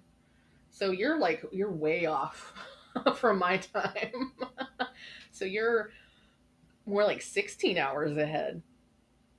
If I'm mathing correctly. So it's 4 p.m. here. So 4 a.m. would be 12 hours plus another 4. Yeah, so you're 16 hours ahead of me. Okay.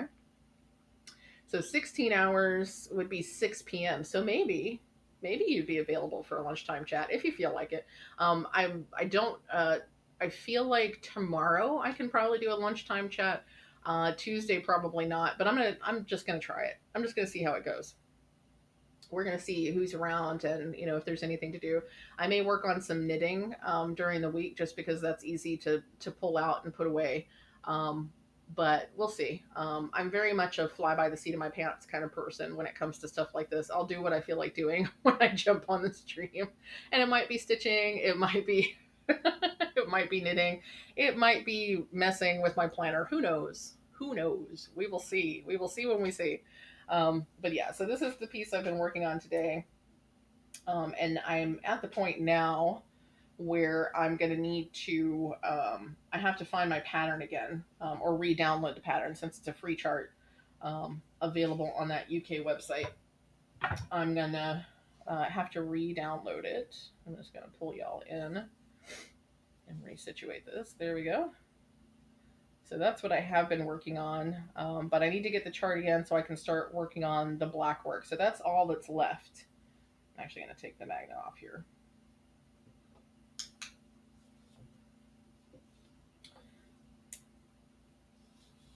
Let me put the, there we go. Okay. So all that's left on this piece is the blackwork stitching that will happen in the background here, and I'm going to be doing that in this rainbow floss. So it's a variegated floss. It's all the rainbow colors on one thread. So this is the floss, and it is horribly tangled at the moment. I don't know what I've done to this stuff. Okay. There we go. Oh, that's why. Okay. So this is a colorway called Parrot that I bought from a seller on Etsy called Yarn Player. And she actually she dyes these cotton flosses for for tatting. So she does some tatting work of her own, and tatting is a fascinating craft that I have not tried to get into. But it's this like gorgeous knotting and twisting of fibers and stuff. So a lot of the stuff that she dyes is actually for tatting. So it's thicker yarn, or not yarn, but thicker cotton fibers, rather than like the DMC six-stranded floss. But she also does DMC six-stranded, like not DMC, but cotton six-stranded floss. And her colorways are just really gorgeous. I really loved working with her stuff. I haven't bought anything from her in a while, but I love her colorways. So this Parrot colorway is what I will be using to finish stitching the back here. So, and this is one of my Whip Go pieces. So Whip Go, for folks who are not familiar, it's this idea that you set up what looks like a bingo board with different cross stitch pieces or craft pieces. Doesn't have to be cross stitch. but different pieces, works in progress that you have going that you want to make progress on. And a couple of numbers are called every month, and those are your focus pieces for the month. So this is one of my focus pieces for January. My other focus piece is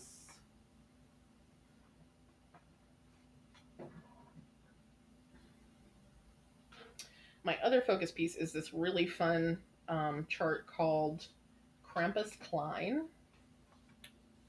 So this is a Krampus themed piece. And this chart is from D and Kari, or D is 20 Stitches. It was created from artwork by Kari Nakin.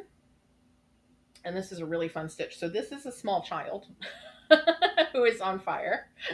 And this is Krampus. Krampus has a basket that the little kid is hanging out in, and there's going to be like a frame that goes around here. Some really awesome stuff going on with this piece. So this is my other focus piece. This one is relatively small, so I've actually got almost half of the design stitched already. So I'm hoping to finish this month. I'm not sure if I'll actually try to finish. I'm not sure if I'm actually going for a finish on this piece this month. We'll have to see. Because the easy part of the stitching is finished. The black work is going to take a minute. It's going to be pretty intense stitching. So I'm not so sure if I will finish that this month. But those are my two focus pieces for Whip Go. And then some other stuff that I'm working on. This is another chart from D's 20 Stitches and Kari Nakin. This is Trans Pride Tapestry. And I've only just barely got this started. So I've got 400 stitches of what will probably be, I don't know, 5,000 or 6,000 stitches. This is a really, really fun piece too. Let's see. I'm trying to think how I can easily share. Actually, I think the easiest way for me to share a picture of the design is this way. I don't have a view set up to share my screen, so so we're gonna do it the old-fashioned way. So this is what the full design looks like. This is Trans Pride Tapestry. And it's this gorgeous, gorgeous unicorn and all these flowers and foliage, and it's just a fantastic design. I love this artwork. The artwork is gorgeous, and then D of D's 20 Stitches turned it into a cross stitch chart, and she's a big one. So my unicorn I have named Trinkets. So this is my Trinkets piece. And Trinkets is a big one. The entire design is just under 200 by 200 stitches. So 194 by 193, which on 16 count, if you were to stitch this on 16 count Ada, do I have the, okay, I didn't print that part out. On 16 count Ada, I think that comes to roughly 12 by 12 inches, 12 and a half by 12 and a half inches when stitched, if you were to stitch it on 16 count Ada. So, doesn't it also call for some devil's floss? This one does not. It calls for etoile. It calls for etoile. I'm not using etoile. I will be using different stuff. I will be using mostly I'm using silk threads from Ymir, who is Almond M&Ms, and she makes these fantastic silks. I guess I could put it up. There we go.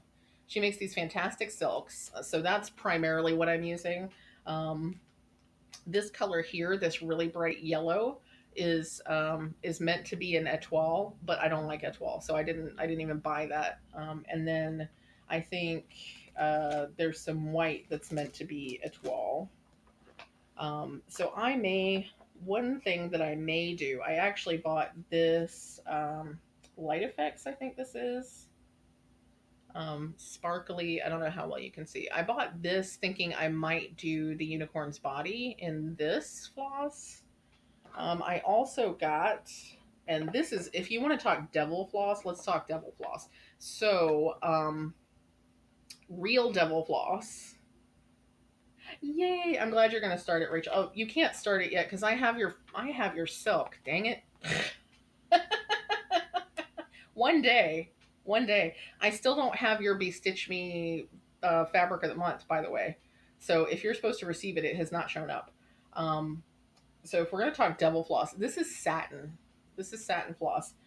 It is gorgeous and lustrous and shiny, and I have contemplated stitching trinkets in this white beautiful satin, but uh, that remains to be seen. We will see because this stuff is a pain in the rear end, um, in different ways than the metallic threads. Um, Mostly because this does not hold a crease or anything like that. It's super slippery. Working with just one thread, I might do okay. And that may be what I do because the fabric is tight enough that one strand of this might work just fine. So I may be able to get away with it if I just do one strand instead of two strands, but satin can be a pain in the rear end to work with. So I'm toying with some different ideas. I also had considered, so this is some metallic floss. This is some double floss. Um, this is a really gorgeous sort of rainbow metallic that I bought. I had toyed with using this for the buckle on her collar. Um, so I might still do that because I really do. I like that. It's so pretty. It's so shiny, but that's also going to be a pain in the rear end. It's not going to be fun. Insert hissing noise here. My fabric is technically, it's supposed to be 32 count. Just touching the 5200 for seeking made you run for the hills. Yeah. Yeah. So yeah, my fabric is supposed to be 32 count, but it feels like it's more like a 36 or a 40. Um, oh, you might want to check with Brandy about that then, because it's certainly not shown up. Your custom fabric showed up. I will double check that piece of fabric. I don't think there was any other fabric with it. I think it was just she usually bags them separately. So I will double check just to make sure I'm not misremembering. But I don't think, oops, I'm dropping stuff. I'm dropping stuff. Okay. Let me get this back. Stay on the table. Okay. So this is supposed to be a 32 count fabric. And I don't know how well you can tell. So this is supposed to be a 32 count fabric. Um, but it is super tight. It is super duper tight. Um, Let me see.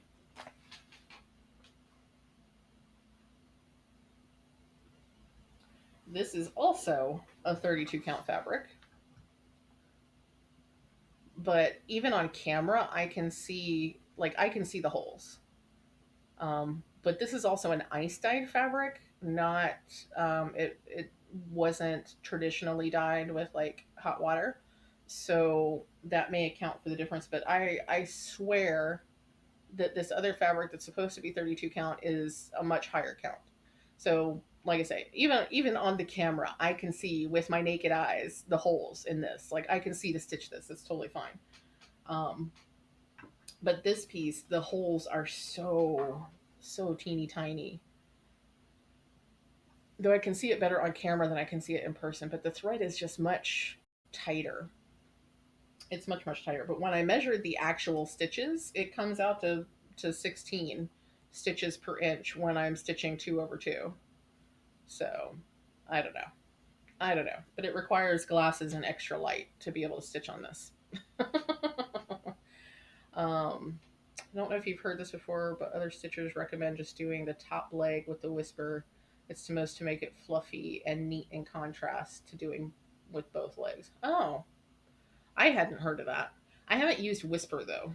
Um, I don't tend to use fuzzy stuff, so I don't really like fuzzy stuff um, in general.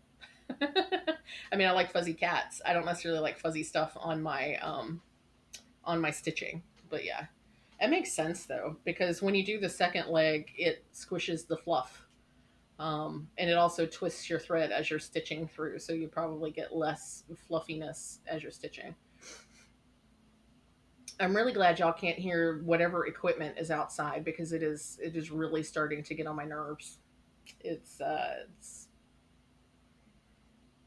that kind of noise is just one of those things that gets on my nerves. It just does. uh,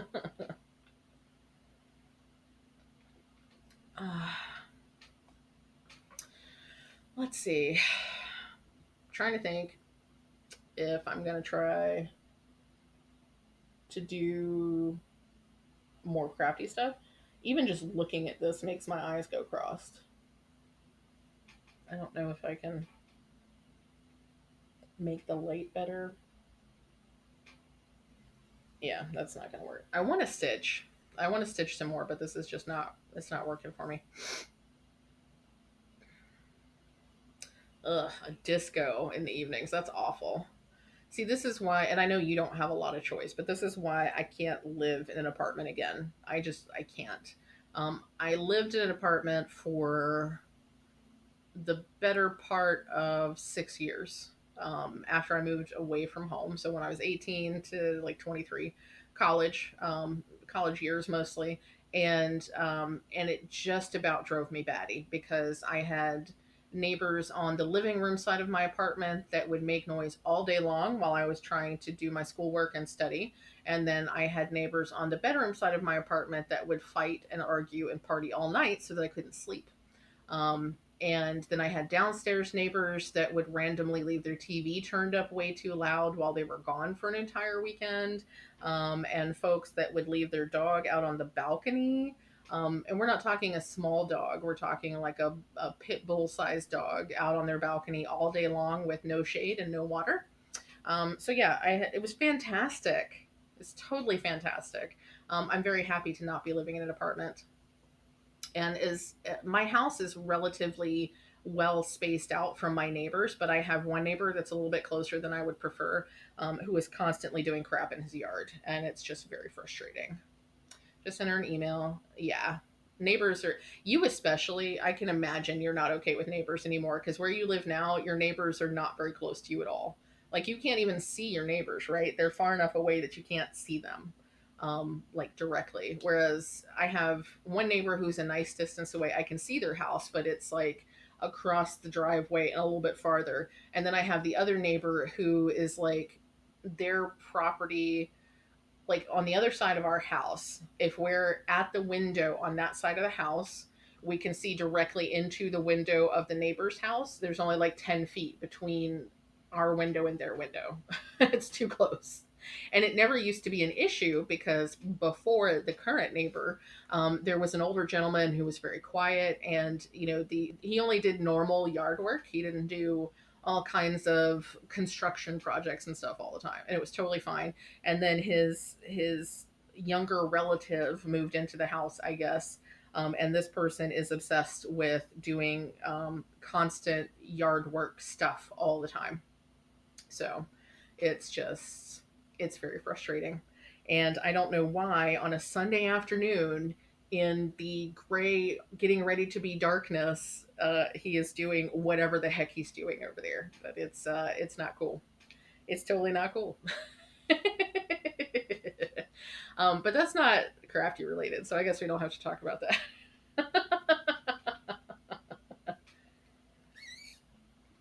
Sorry, that was squeaky. That's probably not what y'all are here for. What else can I talk about that doesn't involve me getting more eye strain on from stitching? Now that I have like 6 projects strewn out on the table. But yeah, this is a nice one. I really want to do some stitching on this. It's just really, really difficult. And I don't know if there's just not enough light in here today. It's a pretty gray day outside. and the sun is currently going down as we're speaking, so it's not really great. Um, okay, I'm gonna take a quick break, a bio break because I've been streaming for a couple hours. I'm gonna take a quick bio break, and we'll be right back. And if y'all have things that you want to see or talk about, then let me know in the chat. In the meantime, okay, we'll be right back.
I do have a light pad. I haven't used it in ages. I'm not 100% sure where it is.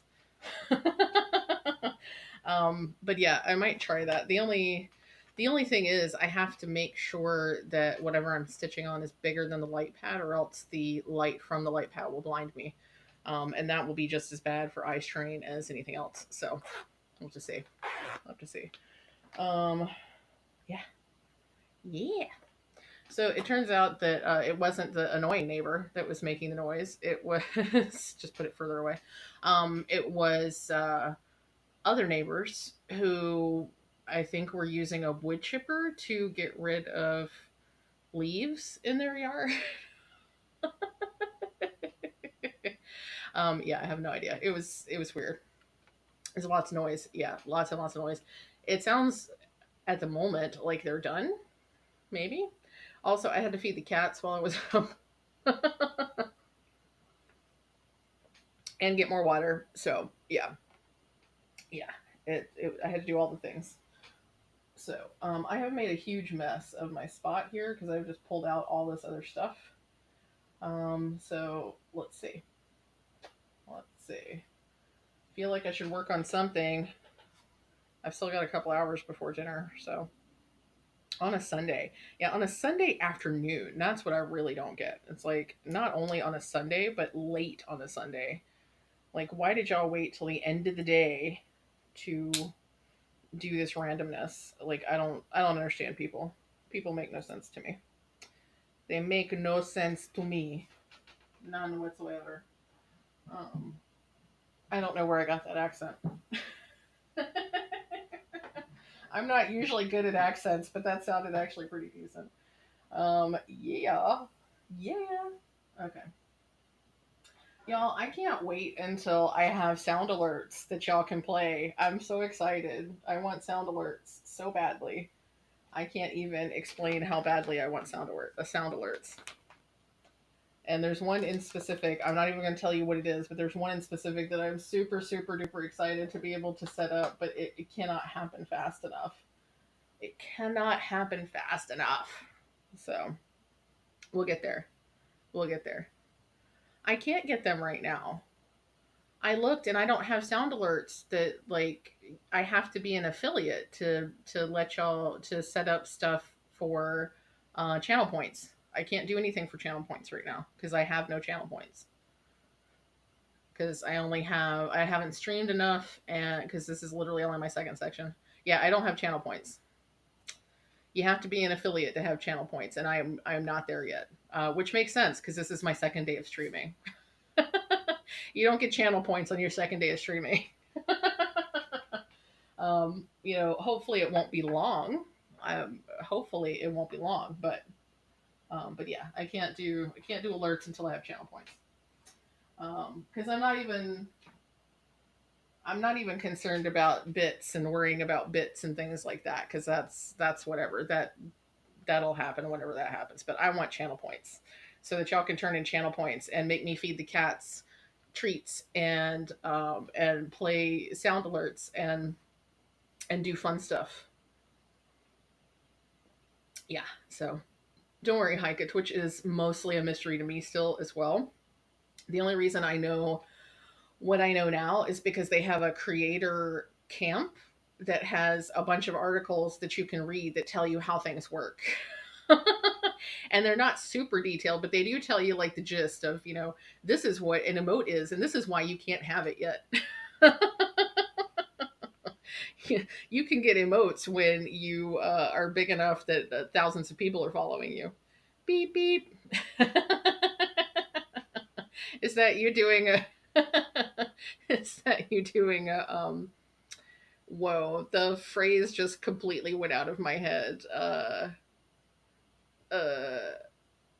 sound alerts. Is that you doing your own version? I mean, I have sound alerts for when folks follow. And if somebody were to decide to rate us, there's a thing for that too. And um, like the basic stuff. There's a sound alert for a sub, but I don't have the ability to get subscriptions. So that's non existent at the moment. And there's something else. There's like cheers and things like that. I think there's some built-in ones, but they're half of those things can't happen right now anyway, so it's totally fine. It's totally fine. It's chill. We'll get there. It's all good. It's totally fine. Let's see. What am I doing? I'm going to do a thing. I think I'm going to do something. I'm going to put this back in the bag is what I'm going to do.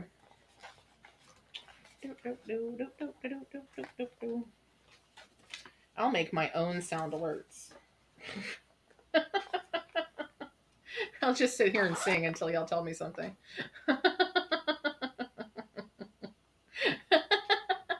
Alora, honestly, it's for people that are younger than me too. The only reason I know as much as I do about Twitch is because I'm obsessed with sound alerts and getting animations to play while things are happening. So I have specifically looked up that information. Otherwise, I know nothing about Twitch. I know how to stream because I did it on YouTube. And doing it on Twitch is not that much different. Yes, make all the sound alerts in your head. That's awesome. And Rachel's using all of the emotes that she's gotten from her channel and other channels.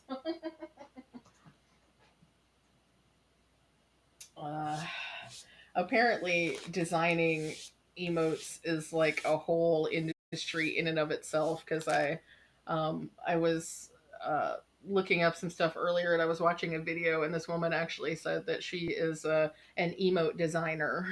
Like that's apparently a vocation that you can have now. Oh, look at the emotes. They're so cute. I love the little Gigi emotes and the Luna emotes or the puppy. Are those Luna? Yeah, I guess they're meant to be Luna. Yes, they are Luna. Derp. Yeah, the Luna and the Gigi. You got custom Lunas. Where did you get custom Lunas? From a designer, I'm assuming. So expensive. Oh. See, I'm just gonna do my own. So they might look really janky, but I'm gonna do my own because I ain't paying nobody else to do it. I don't know. If I get like tons of subs or something, maybe I'll be able to afford to pay somebody to do it. But I'm just assuming that I'm gonna do stuff on my own, because because of the wonderful things she does. Okay.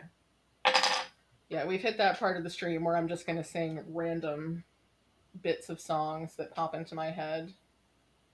Heebie cheebies. I will say your Luna emotes are super cute. They are super cute. So yeah, I think they totally were worth the money. Totally worth the money. But yeah, I don't know. I'll probably do like 8-bit thingies or something. 8-bit chibis or something. I don't know. I'll figure it out. I got to figure out what my brand is so that I can figure out what kind of emotes will fit my brand.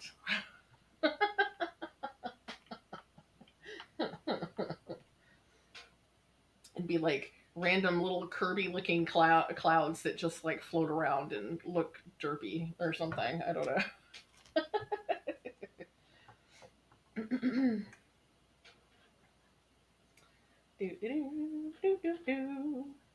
And here we are, back in the saddle again. Okay.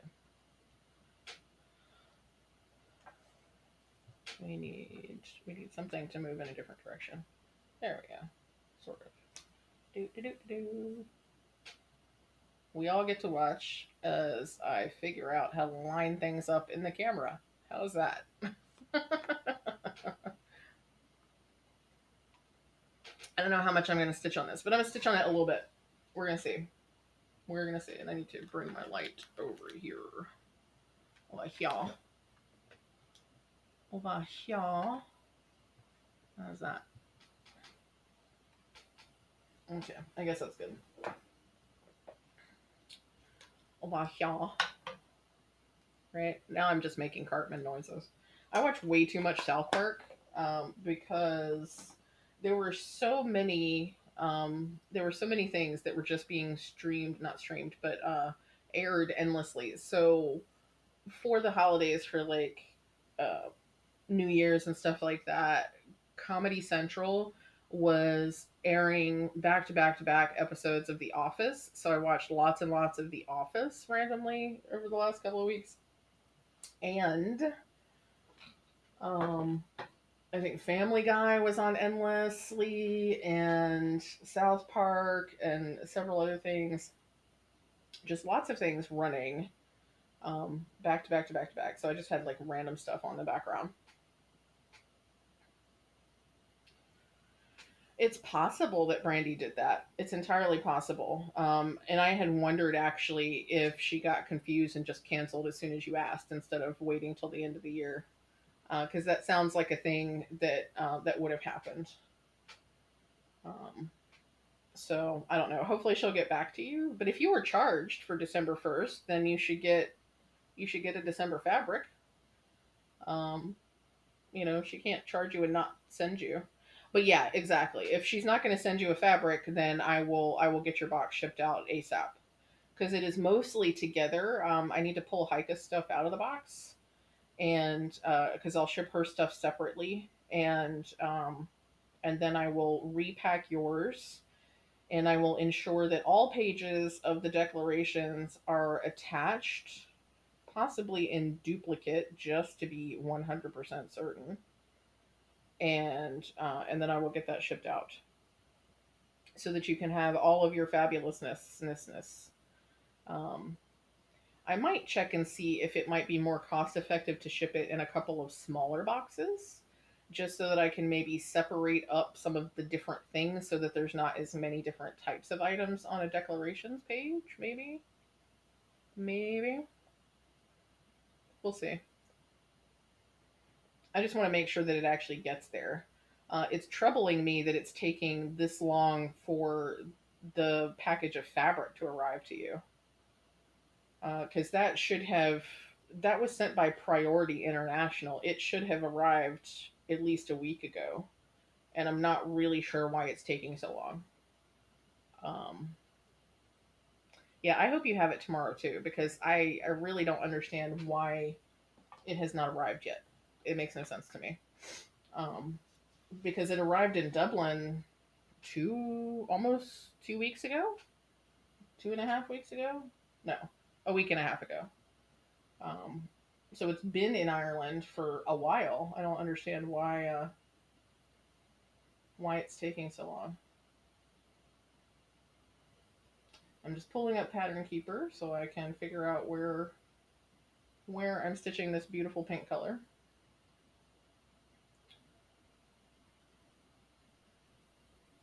And we're gonna hit it with some pink. Pink. Now, these are silks, but they're not terribly variegated, so I'm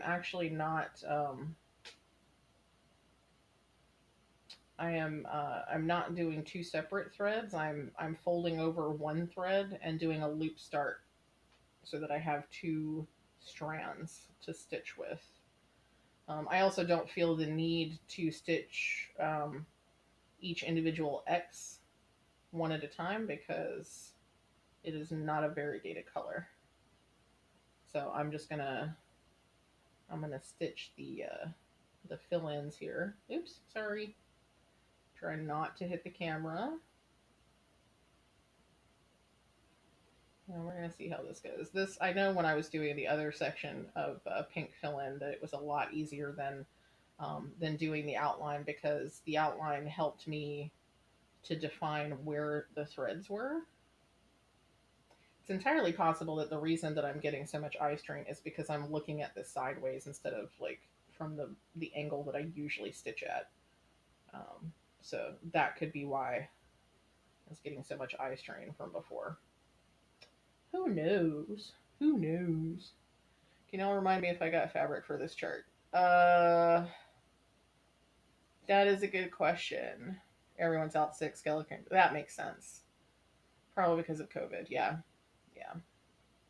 Everything takes ages right now at customs. It's always from from November to February. Yeah.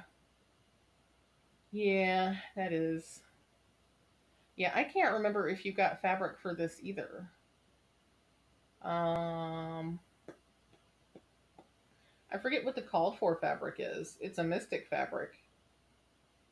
Um, I don't remember specifically if any of the fabrics in your box lend themselves to this, but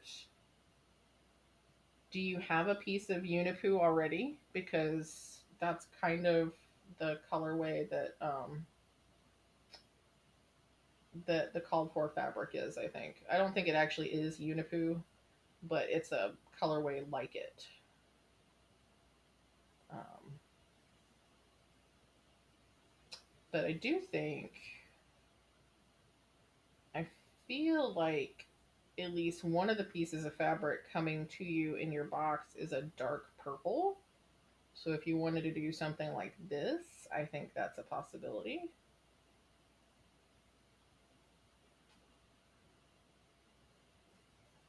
The needle goes through this fabric so much better than it goes through the Aida, y'all. Oh my gosh. I really don't like stitching on Aida anymore. Aida is not my friend. I like I like linen and Jobelin. Those are my fabrics now. Okay, needle. It's like a particularly thick area right there with the stitches. I'm really hoping that I'm actually getting in the right spots with these stitches. Like I can see them, but I can't see them well, and it's just my eyes feel puffy. Let's see. Sure, you have something you want to do one strand. Yeah, if you want to do one strand, I'm sure pretty much any piece of fabric that you have will work. Hey, Nicole. Glad to have you back.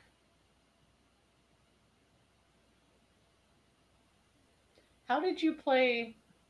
How did you play that?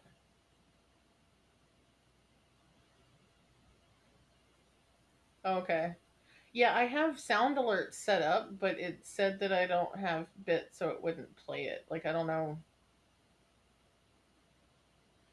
So I saved it. I have it, but I don't know. Yeah, I have no idea how you even access that. But where did you even access it? That's my question. Because I was like, wait, Rachel played bacon pancakes. How did you play bacon pancakes? Like, you shouldn't even be able to see that, I didn't think. This is how much I don't know about Twitch.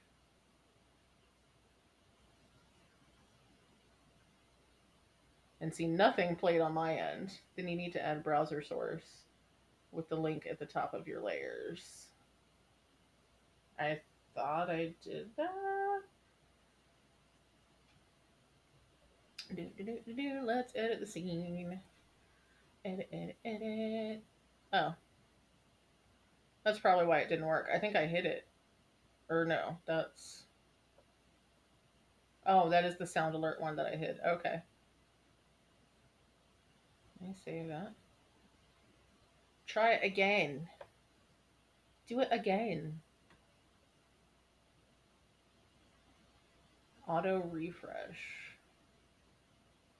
How do I auto refresh? Okay.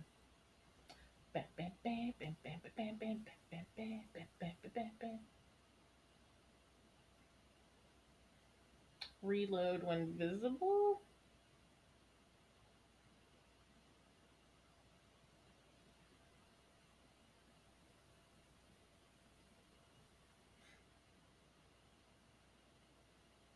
I guess that's what we want to do.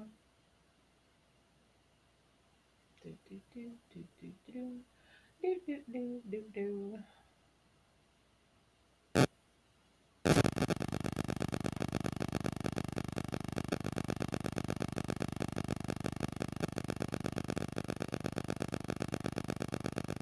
Okay, I saved it. Do it again. Can I do it? How do I do it? Twitch hype train. Okay, that's an emote. Baking pancakes, making bacon pancakes. Take some bacon and I'll put it in a pancake. Bacon pancakes, that's what it's gonna make. Bacon pancakes. Bacon pancakes, making bacon pancakes. Take some bacon and I'll put it in a pancake. Bacon pancakes, that's what it's gonna make. Bacon pancakes. Okay, well, Rachel ruined the surprise, but there you go.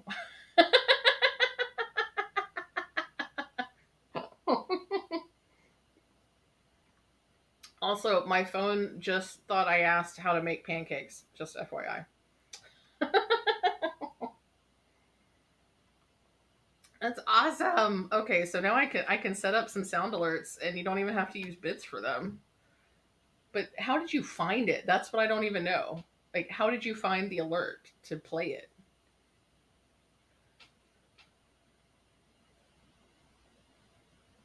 Cuz I don't even know how to play it.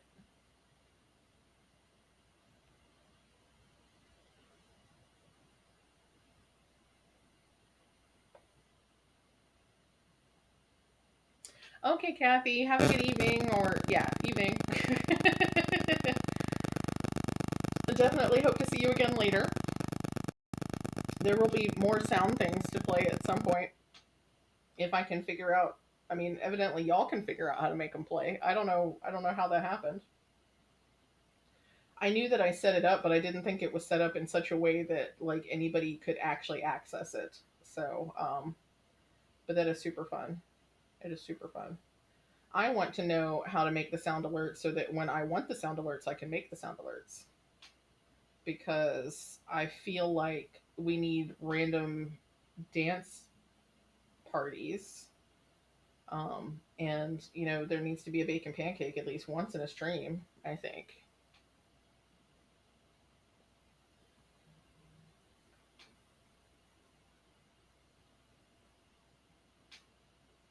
There can never be too many bacon pancakes, in my opinion. Making pancakes, making bacon pancakes. It's one of my favorite sound bites of all time. Bacon pancakes. Making bacon pancakes. Oh, you sent me a picture. Okay. I will look at the picture. Oh, okay. Oh. Ew.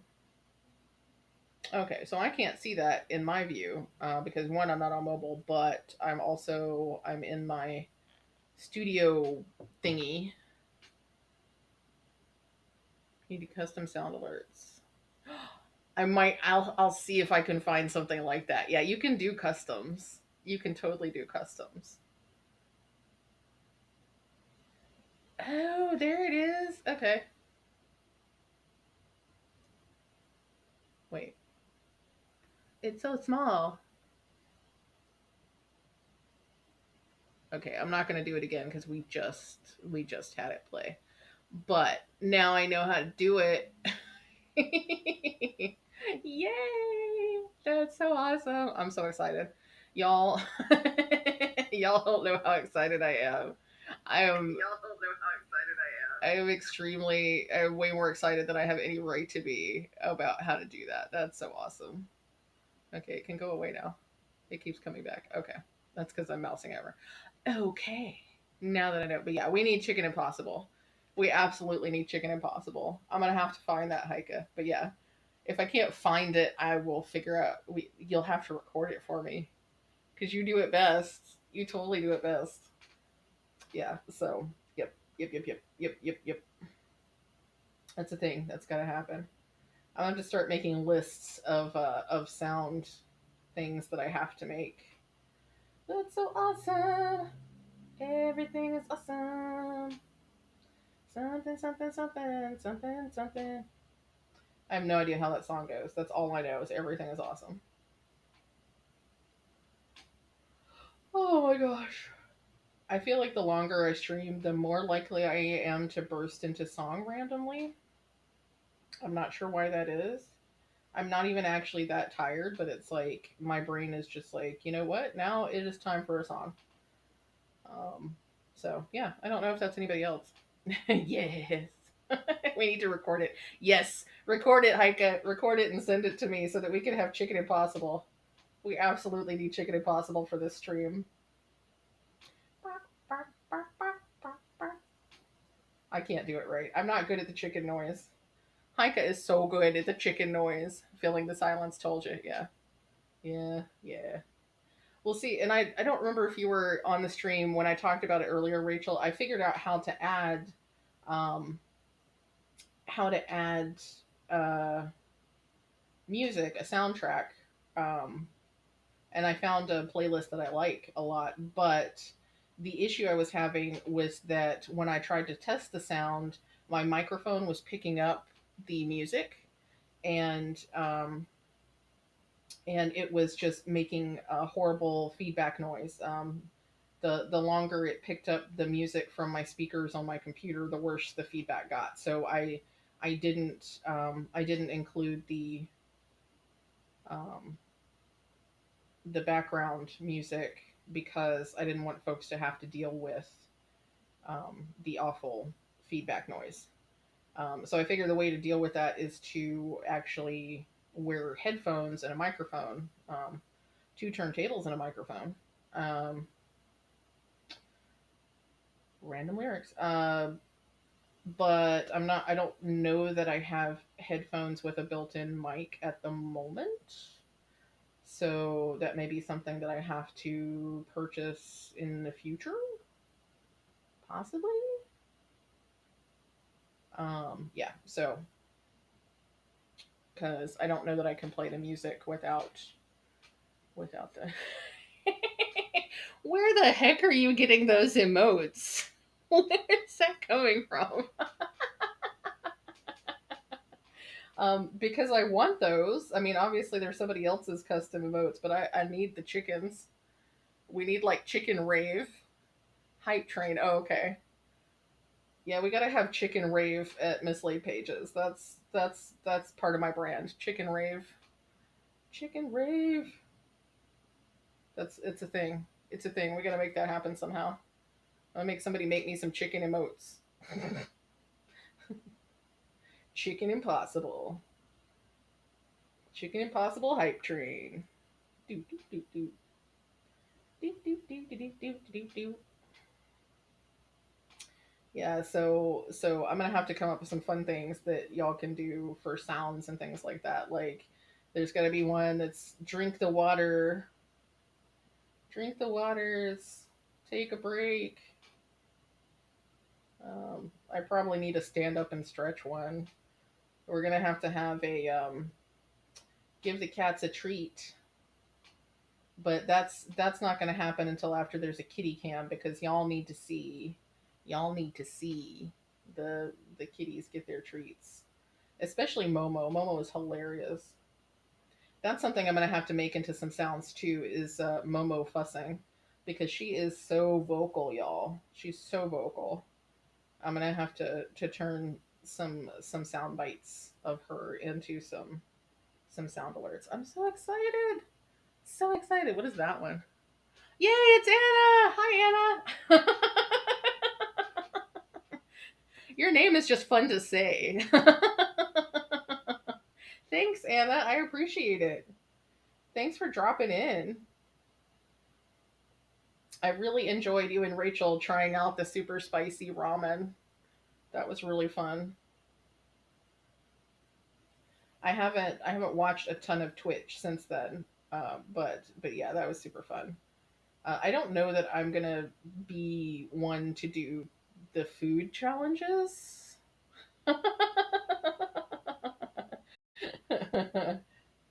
Well, that's what was funny. I said, "Yay, it's Anna," and then realized that I was literally saying your screen name, and I was like,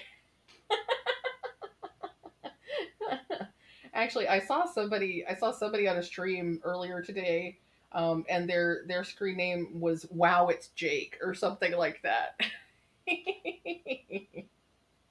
Yeah, see, I can't do spicy food challenges. That's not a thing that I can do. I don't do spicy food. I'm not a spicy food person. I'm sorry, I keep bumping the camera. Let's see. Can I move this a little bit? There we go. Yeah, I bet y'all paid the price. And that's why I'm not doing the spicy food challenge. It's not happening. It's not happening, y'all. Jesse can't do the spicy food challenge. Okay, I was apologizing for hitting the camera, and then I literally put the camera more in my way.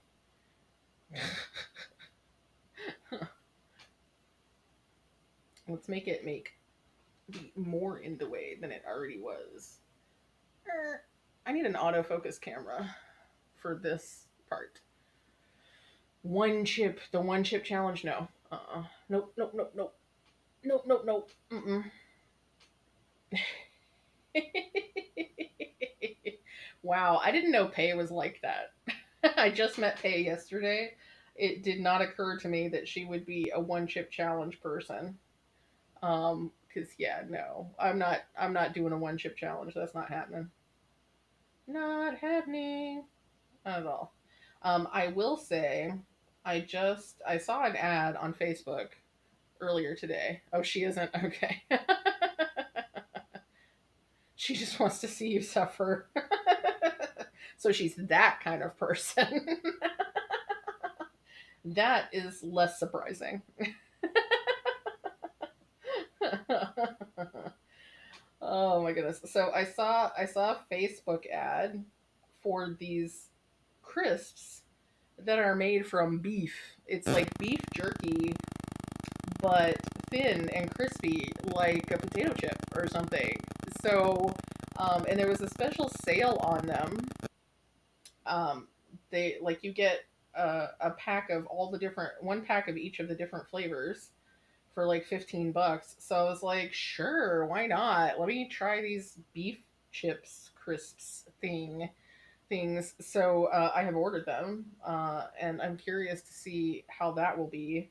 A couple of the flavors sound spicy, so I don't know if I will like them very much, but I'm gonna try them because it sounds fantastic. It's like has 0 carbs and 20 grams of protein, probably 14 million milligrams of sodium. But I was like, why the heck not, right? You only live once. YOLO. YOLO. Even though I won't do spicy stuff. She's a great friend that likes bad decisions. Sometimes it is fun to watch other people make bad decisions. Yeah, don't beef crisps sound fantastic, don't they? It sounds like the best thing ever because I like beef jerky, but I have trouble eating the beef jerky because it's so tough, and my teeth are not good these days. My teeth are not great, so I have trouble biting and chewing on the beef jerky. So I'm like, well, if this is like crispy beef jerky, that sounds fantastic. So yeah, so theoretically they will be shipping it in like 7 to 10 days or something like that, and then I'll have beef crisps. Oops, I skipped something. I did something wrong. Something went very wrong right there, and this is why this fabric is a mother. Okay, let's try that again. That looked like the right hole. That's what she said. Okay, that looks wrong. It looks wrong, but we're going with it. It matches up. Seafood chips, like squid or fish chips. Yeah, I haven't done fish chips. I don't think. I mean, I've had what is it? Bonito, like the fish flakes. I kind of like bonito. They can be a little too fishy, but I haven't had fish chips, and I tend to stay away from like dried squid. I love like calamari, fried squid, um, and freshly grilled squid and things like that. I tend to stay away from dried squid, partly because the smell is a little weird. It's a little off-putting. Tried looking for spicy challenge food, but Amazon UK is totally lacking. I am not surprised. Like Amazon UK is like the world center for bland white folks, right? I mean, white folks in the UK are not known for their love of spicy foods, right? Right? That's not a thing. Um, I just realized that I didn't plan this well because now I'm gonna have to carry the thread. farther across the back than I want to, which only matters to me. It doesn't matter to anybody but me. This is actually going better than I expected it to go. I guess giving myself a break, so that my eyes could rest. And I've lost my needle. Where's the needle? There it is. Um, Giving my eyes a break helped a lot. So thank you all for chatting with me while I let my eyes rest a little bit. I probably should consider. Um, I should consider getting off the stream sometime. I honestly had not planned on streaming for 3 hours. It's already been 3 hours. That is, it's a little mind-boggling. But yeah, I should probably. I'm not gonna stop just yet, especially because Anna just showed up. We can't stop streaming right as Anna shows up, right? Sometime. Yeah.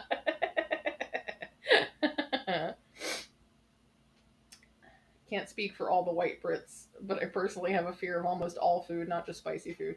Well, some food I think you're right to be afraid of. But yeah, I mean, I am not a spicy person, or at least I don't like spicy foods. I think I'm probably a slightly spicy person. What do you think, Rachel and Heike? Am I spicy? Like, is Jessie spicy? Do I get it spicy sometimes? But no, I don't. I don't tend to eat spicy food. Like when I get curry, if I order a curry at a Thai place, I'm like, please make that white people spicy, like white people mild. I'm not spicy. Aw. Rachel calling me out. I want to feel like I'm spicy.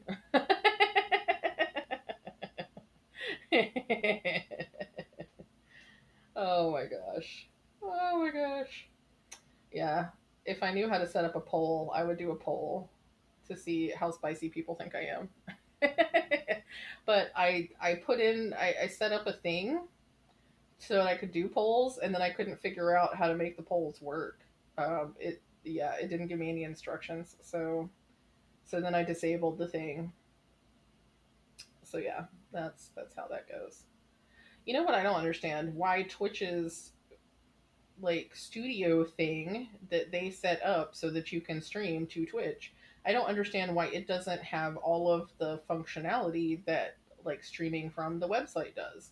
Like I can't go to the website and use the scenes that I've set up in Twitch Studio, but I also can't press buttons in Twitch Studio that I can press from the website. I don't understand this. Like why do I have to have both things going to do what I want to do? It makes no sense to me. So I guess I should probably use Streamlabs or something like that, but that means learning a whole different thing, and that's too much trouble. It's way too much trouble. Family had Chinese food last night. You had chips. Yeah, I guess that's kind of the definition of not adventurous, isn't it? I'll eat a lot of Chinese food. There's a lot of Chinese food that I like. But I do tend to stay away from like Szechuan and things like that. But I like Chinese food. I like a little bit of spice. I'm just not super spicy. And I think me and James are probably on the same level for spiciness. Like we just can't handle it. And I think it's because most of my genes come from Ireland, just like James's. So, us Irish folks, we uh we don't have a lot of um what is the word I'm looking for? Tolerance. We don't have a lot of tolerance for spicy food. Just does not go well. Use the creator dashboard to make polls. Oh, okay. I think Studio is a standalone software, but that's a good idea actually. Yeah, it is separate. And I like a lot of the stuff that I can do in Twitch Studio, but I don't like that I can't have all of the bells and whistles that I have from the website. Like, it doesn't make sense to me. If Twitch makes the software, then the software should do all the things that the website does, right? I mean, yeah, that would be nice. Theoretically, I can manage the stream from my phone, but I don't have all the access to do all that stuff on my phone either. Like, I don't think I can do polls. on my phone. Ooh, I achieved. Baking pancakes, making bacon pancakes. Takes a bacon and I'll put it in a pancake. Baking pancakes, that's what it's gonna make. Bacon pancakes. Baking pancakes, making pancakes. Takes a bacon and I'll put it in a pancake. Baking pancakes, that's what it's gonna make. Bacon pancakes. Thank you, Anna. I love my bacon pancakes. I was so excited when I found that sound. I was so excited. Y'all don't even know how excited I was when I found that.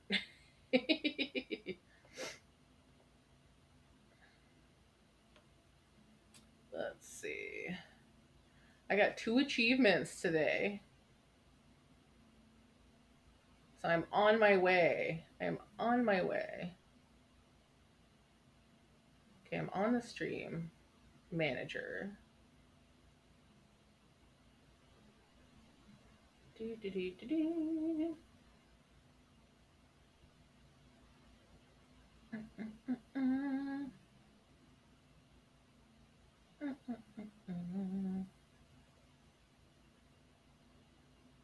Manage stream.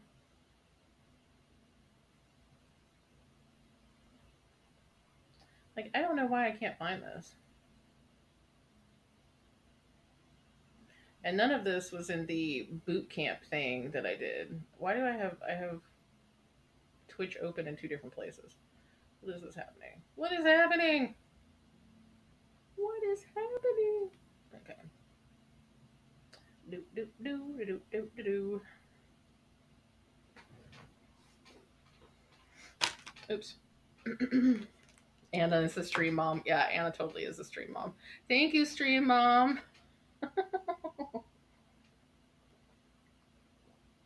Oh, really? Really?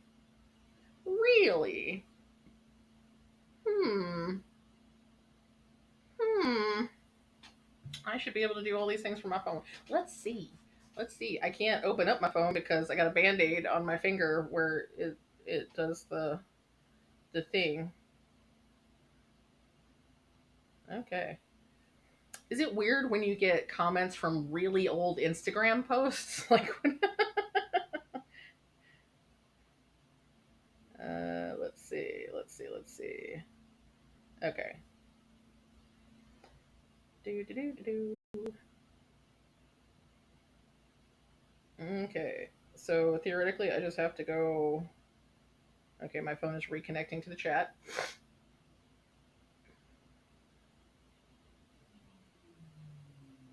The scuffed auntie. It's all good. Why is my phone not connecting to the chat? Please connect to the chat. Hello, chat. Chat. Chat. Do do do do do do do do do do do do do do do.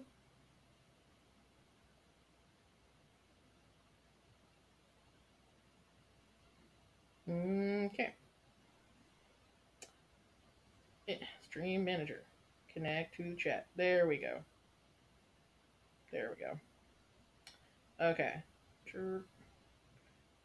Poll. Poll? No. Was it poll?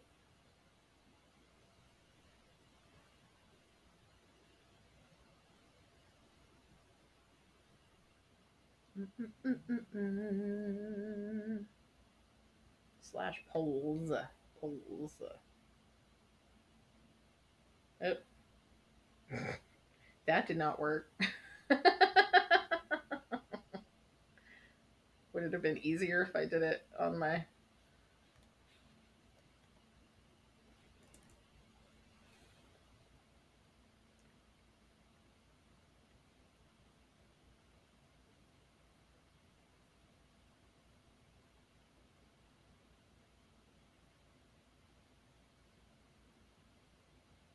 Ooh, I can make people VIPs.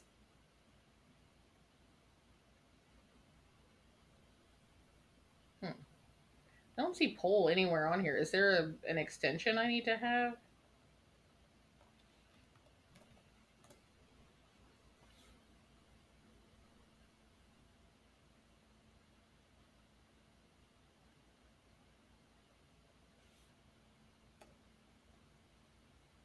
Yeah, it just tells me it's an unrecognized command.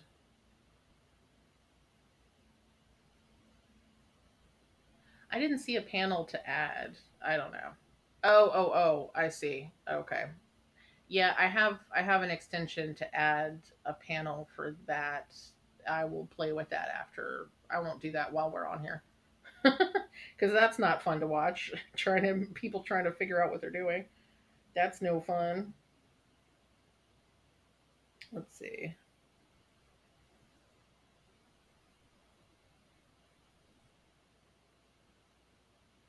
I'm going to do this. Did that do a thing? Oh. I was going to VIP somebody, but I can't VIP anybody cuz I don't have any VIP slots. That's no fun. Dang.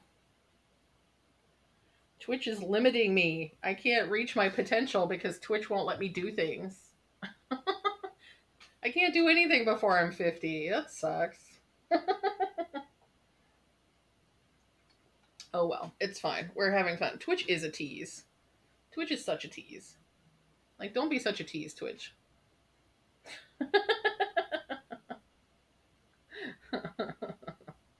Oh my gosh. Goodness gracious. Oh, I am still stitching. Okay. I totally lost track of what I was doing. Oh, goodness, y'all. Goodness.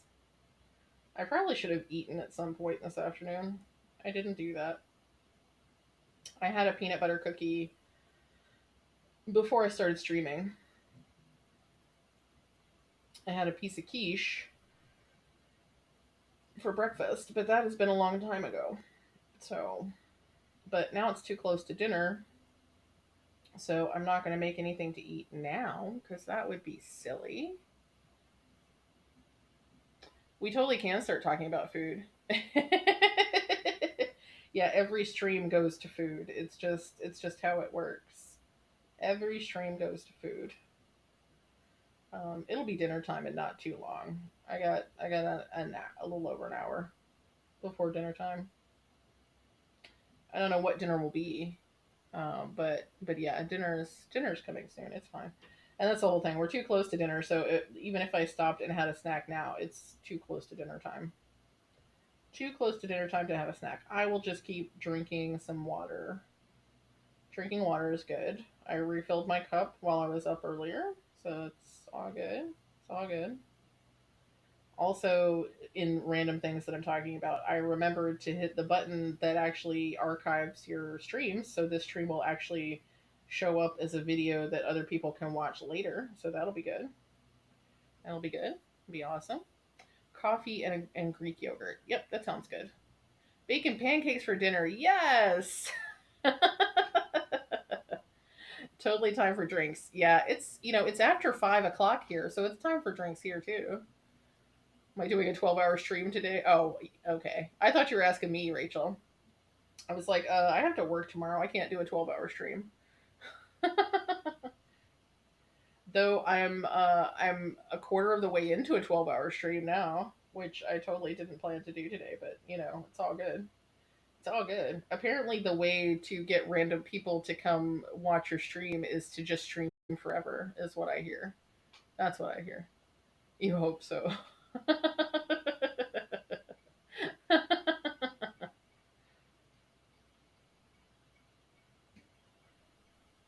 What is that sound? Is that is that a sound on the stream or am I hearing something from outside?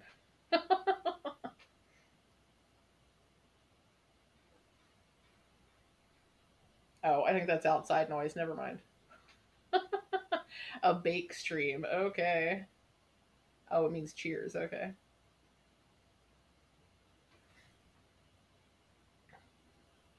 I would like to do a cooking thing, but then I'd have to clean my kitchen, and that feels like a lot of trouble. I'm not trying to I'm not trying to do a bunch of cleaning. If I do streams in my craft room, I don't really have to clean anything, so it's all good. Why are people hammering outside? It's dark now. It is dark and It's Sunday evening. Why are people hammering things? Why are you just clean one corner of your kitchen? Well, the thing is, my cameras all seem to have way too wide an angle, so I feel like I'd have to clean a lot more of my kitchen than I want to clean. But that could be a thing. I feel like it would be fun to cook with me. I might be the only one who thinks that. But I enjoy cooking. Cooking is fun. Cooking is a fun activity. And then you get to eat what you made. So, oh, I can zoom it in? I didn't know I could do that. Oh my gosh. Okay, I'm not going to play with it right now. Enhance. And since I stream from my laptop, I can totally take the laptop and all the uh, sundry equipment like the microphone and the cameras and stuff. I can take all of that into the kitchen. And I'm lucky enough that I actually have a huge kitchen counter. So as long as there's enough space on it to cook and have the laptop and everything, I could totally do that. I had no idea you could zoom in. See, they have the Creator Camp is crap, man, because it didn't tell me anything. Of course, actually, Creator Camp is not for Twitch Studio; it's just for Twitch in general. So that's probably why.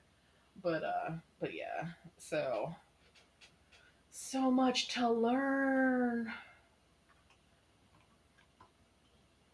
Yeah, see, that was actually what I was thinking about more than a cooking stream was actually showing my dyeing process when I actually get a chance to do some more ice dyeing because I've had people say that they would like to see that process, and I think that would be pretty fun. Um, I don't know if I necessarily want to film it just because I'm a bad girl and I don't necessarily take all the precautions I'm supposed to take with the dyes. but, but I'm also not using I'm using a powdered dye, but I'm not using a hot process, so it's a little bit different. Hang out while waiting for the dye to stick.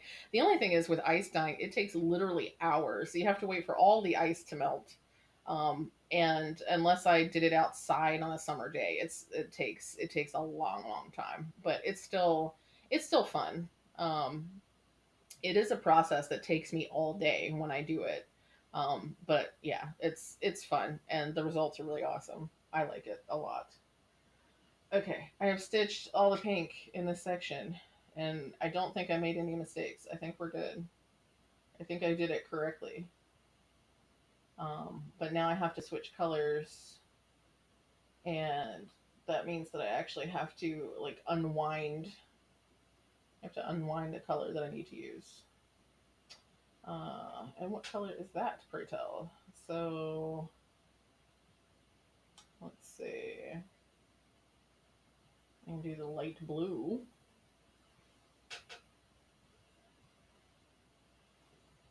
That's only 66 stitches. Wow. That's not a lot of stitches. Um, Baby carriers. Oh, like a sling, like a baby Bjorn. I usually do my ice dyeing inside, just because I'm not an outdoor cat. So I usually do things inside. You totally could do it outside in the summer, though. I mean, it's very similar to tie dye, except that I don't use liquid dyes. I use the powder dye over top of ice.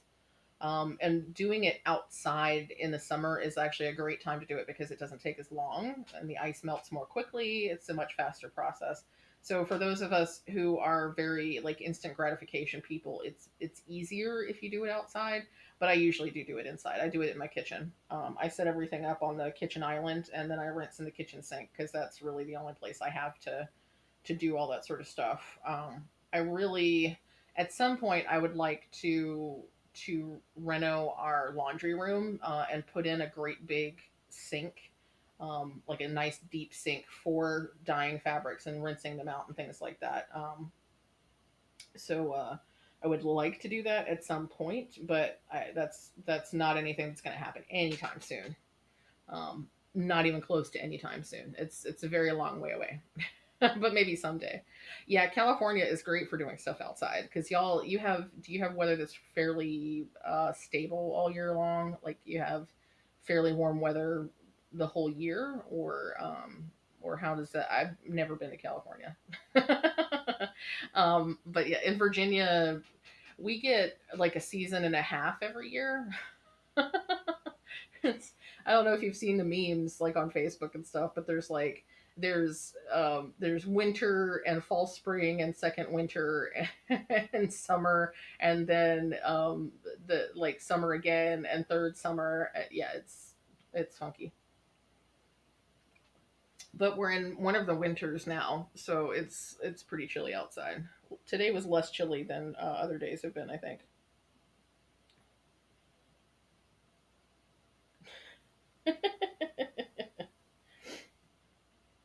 But yeah, so I'm reading my messages.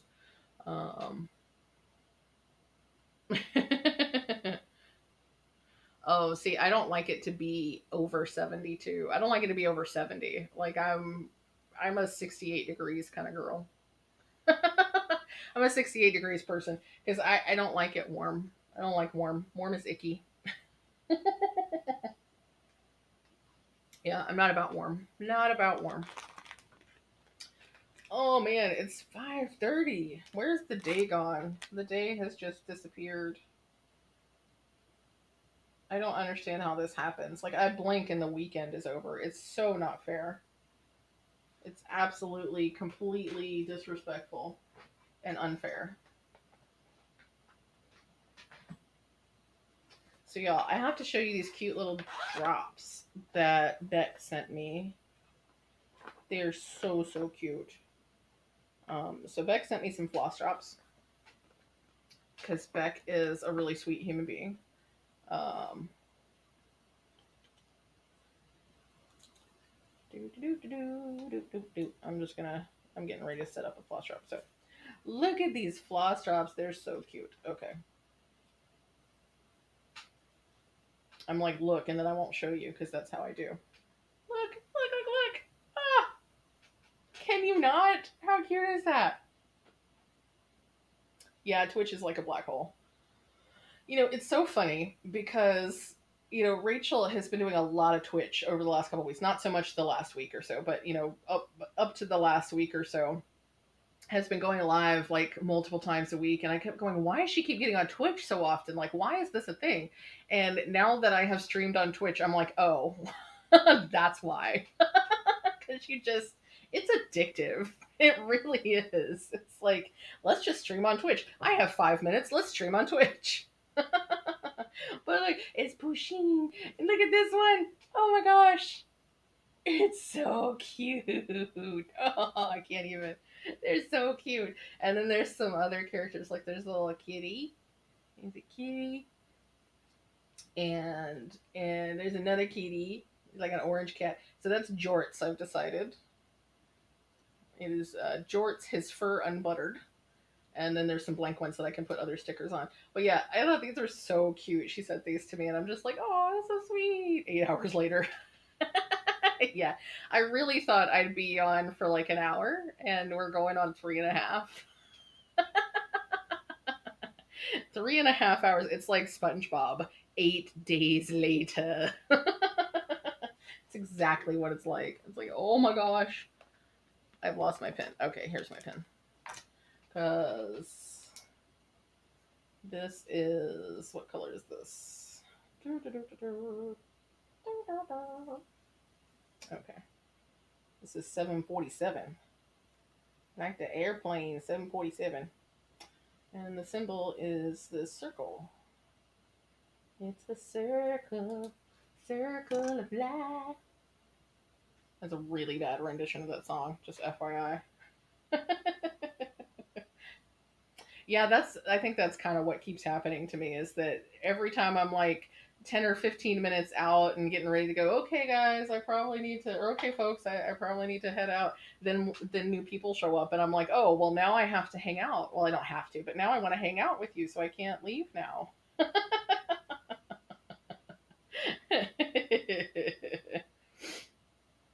Yeah, I should probably try raiding. Like, I don't know how raids work. I know where the button is.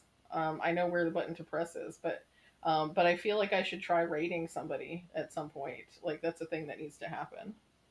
Um, though I will say, y'all are all fantastic, but our tiny little raid of 6 people is it's not going to be terribly impressive.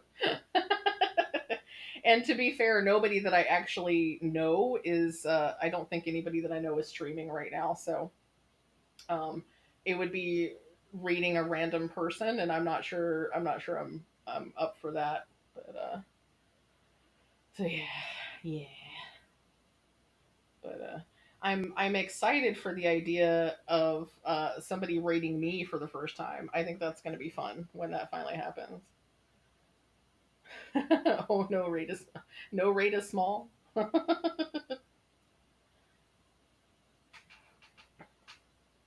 But yeah, when we rated Pay, was it yesterday? Was it just yesterday that we rated Pay? She was like totally flabbergasted.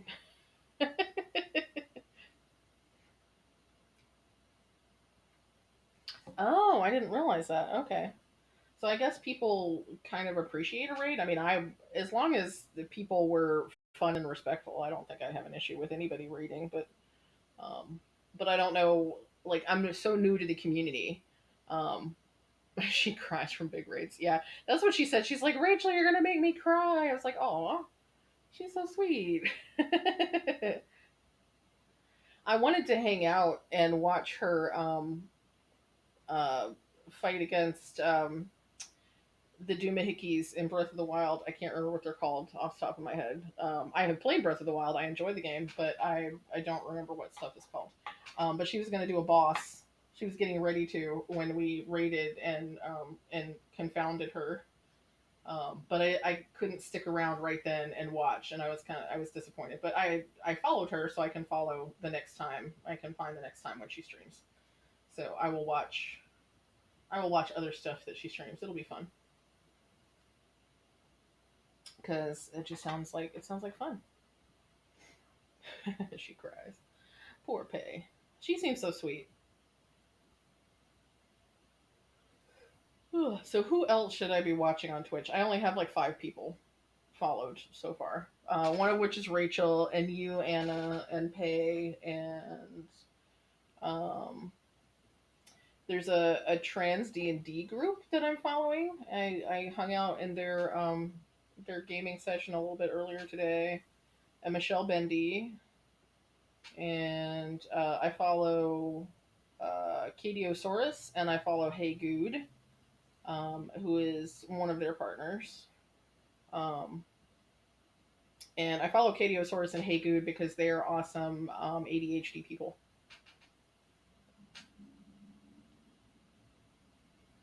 You go for a drink and then just quickly clean the kitchen and cuddle the cat and back.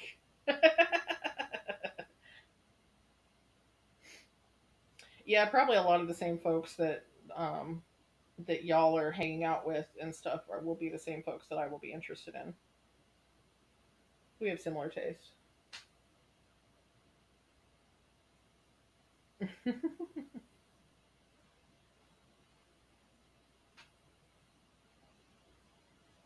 Welcome back. Do do do do do do do do. I need a welcome back song. I might have to make a sound alert for welcome back.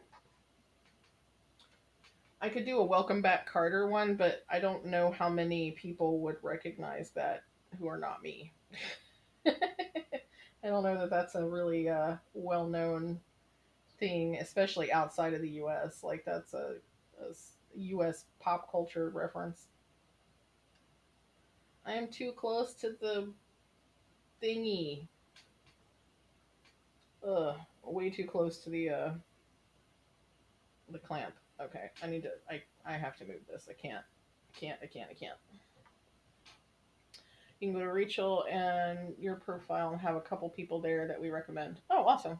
Yeah, I set up some recommendations too, but literally my recommendations are all the people that I already follow. Because I don't have a whole lot of folks that I follow yet. So, um, bajillion people there.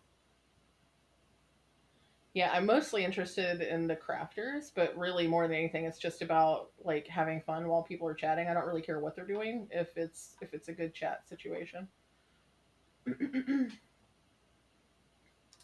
I just like hanging out with peeps. Hanging out with peeps is fun and chatting, talking about stuff, talking about whatever pops up. Because I can certainly be very chatty, but I do eventually run out of things to talk about if there's nobody to bounce anything off of. Like I am definitely a talker, but I kind of need the back and forth, or I eventually just kind of peter out into nothing. So vibing, yeah, exactly. When they pass the vibe check, absolutely. Yup, yup. I'm all about the vibing. I'm just really excited because I found a playlist on the soundtrack thing that I really like. So once I figure out how to get the sound to play without the awful feedback from the microphone, once I get that stuff set up, then I'll probably start having some background music so that I don't feel quite so compelled to make random songs for y'all. I don't know, maybe you enjoy the random songs, but it is really really random. Um, and not terribly good sometimes, I think. Random songs are the best. Had to charge the headset for a minute.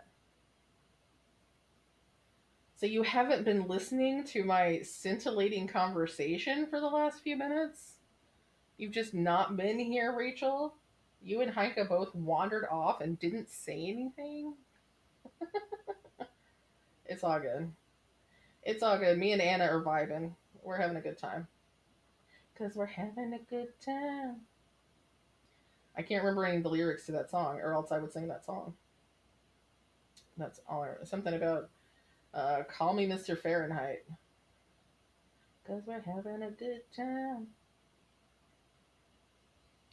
Do do do do do do. I bet nobody recognizes the songs that I sing because I can't remember enough of the lyrics for you to know what song it was. Oh, you did say you were wandering off. That's my fault. I'm sorry. I totally didn't see that you said you were wandering off. My bad.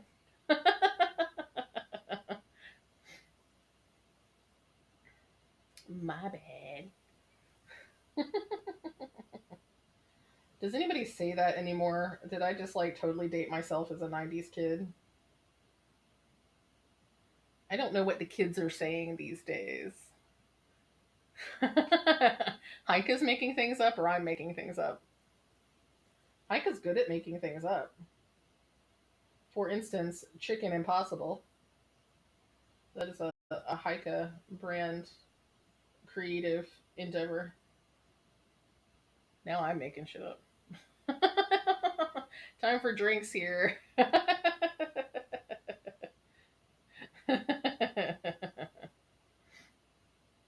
You have proof, y'all.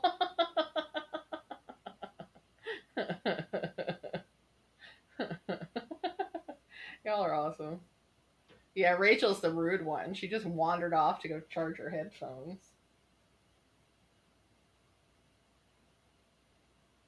How rude. Okay, my stitching is getting weird now because I'm just like I'm not paying attention to what I'm doing. I'm just like, wee, having a good time.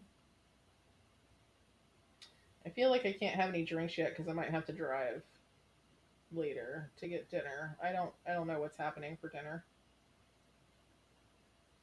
Also, I probably don't need any alcohol right now because I'm goofy enough without any alcohol in my system. Like this is the fun part of being an empathic person is that a lot of times you can just get high off of hanging out with people and you don't actually need drugs or alcohol to get high because it just happens. You get vibing with the right people and the next thing you know you're high as a kite and you didn't take a damn thing. and it is awesome. It's super awesome. Get high on life. In the olden times, BRB was I'm wandering off thing. Facts. Yeah. Well, Anna, you do seem like an extrovert compared to some of us. Pardon. Let me drink some water. Water. Water, water, water. Though I will say I'm acting much more like an extrovert on Twitch than I generally do in my regular life. I'm usually very quiet. Replace headset, order per Anna's request. Yep, that's it. Anna tells us to do things and we just do them. That's how it works. Because Anna's the cool stream Monty.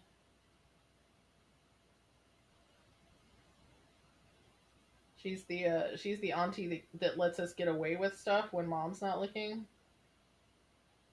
So as a consequence, when Anna tells us to do stuff, we have to do stuff to do it. Now Rachel won't wander off.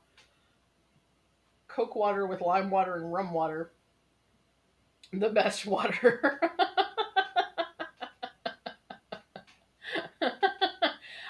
You're not wrong, Ika. You're not at all wrong. I do like a rum and coke with lime. That's it's pretty tasty. I'm about that life. I don't have any lime. I have some rum. I definitely have rum.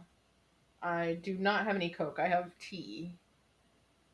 The rum is here. I am here. I am one with the rum. The rum is with me. Talk about hydration goals. Yeah. I am one with the rum. The rum is with me. I am one with the rum. The rum is with me.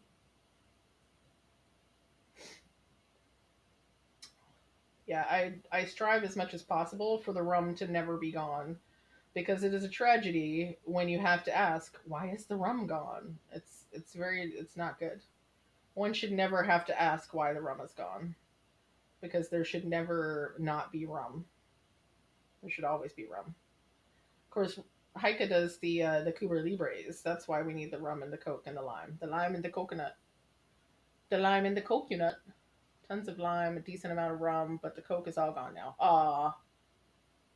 Sad, Heike. How dare you plan so poorly?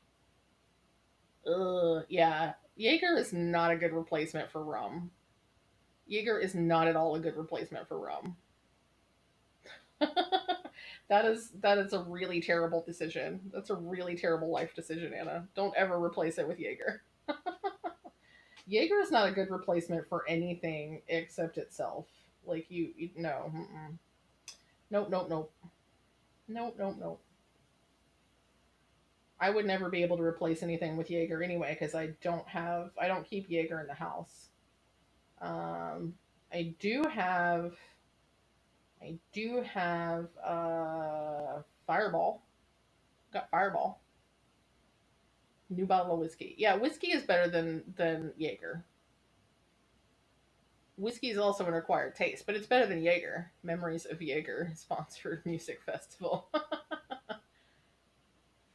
Rum is like my favorite. Rum makes me a happy drunk. So like you know how different alcohols will affect people differently. Like whiskey is okay. It doesn't do anything in particular to me. Vodka is about the same. Like they'll get me drunk, but I'm not any particular way. Rum makes me happy and tequila makes me fighty. Like I get belligerent when I drink tequila, so I don't drink tequila. Like 22 years ago, I went to a bar for the first with the first boyfriend, and he wanted to do tequila. Wanda, owner of the bar, tells us she's out of lemon. We stupidly decided beer would do too. Yeah, no. Yeah, tequila's not good. Tequila makes my husband like super happy, and then he wants to share the tequila and tries to make everybody take tequila shots. Um, So we try to keep Adam away from the tequila, but I don't drink the tequila because tequila makes me fighty. Makes me very fighty. Not a good person with tequila. But I'm very happy and dancy and fun with rum, I think. At least that's my perspective. I don't know what other people think when I drink rum, but that's what I think when I drink rum. I have a good time. So I'm all about it. We don't talk about our tequila days.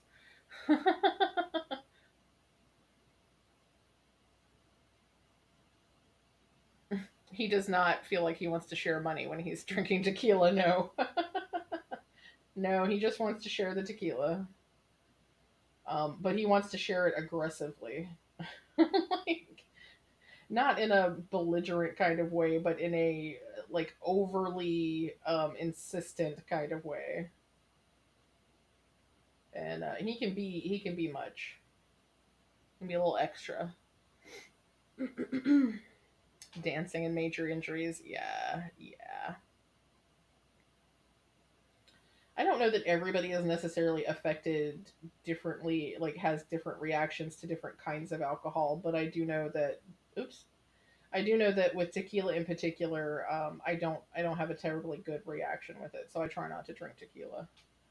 Actually, it's just I don't drink tequila. There's a couple of kinds of tequila that I will drink occasionally, but I usually don't have more than like a shot because I don't react well to tequila.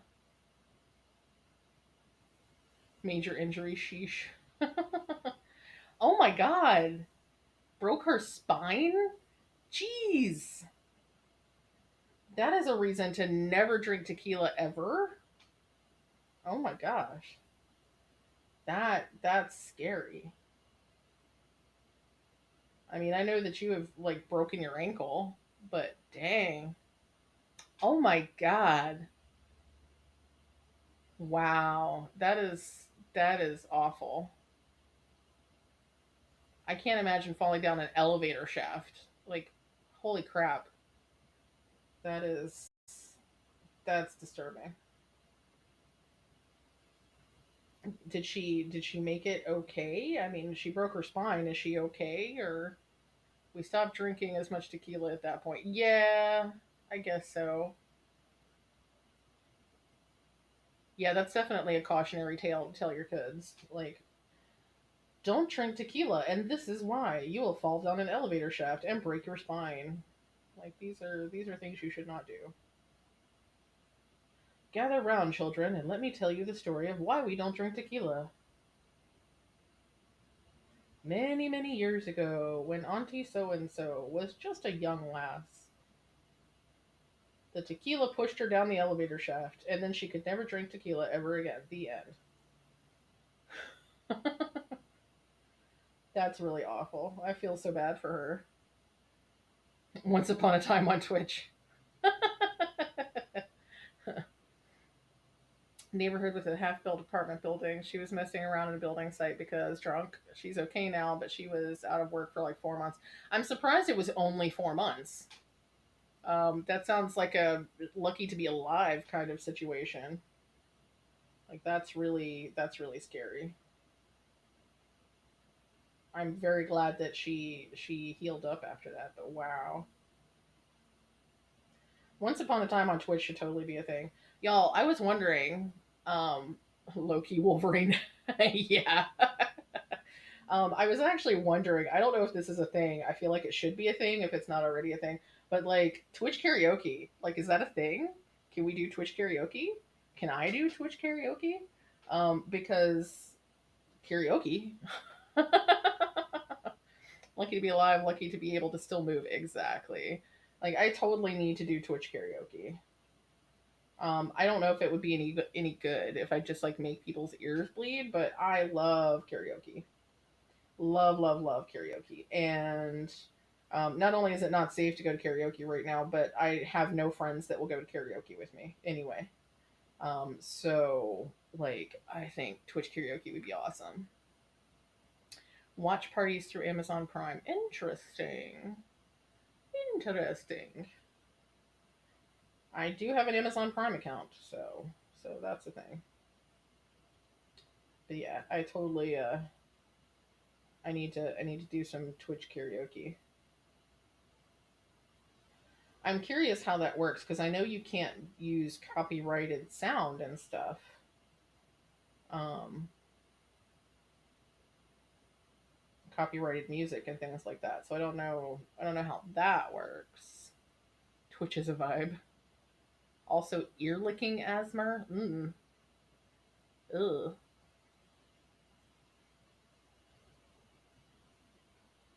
Karaoke would be super awesome.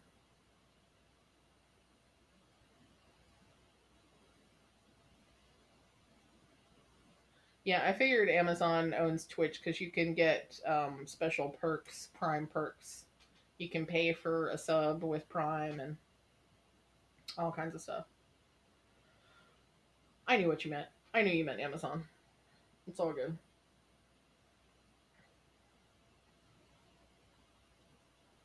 Are you talking about a watch party, Heika? Like you'd be in for a Zoom watch party?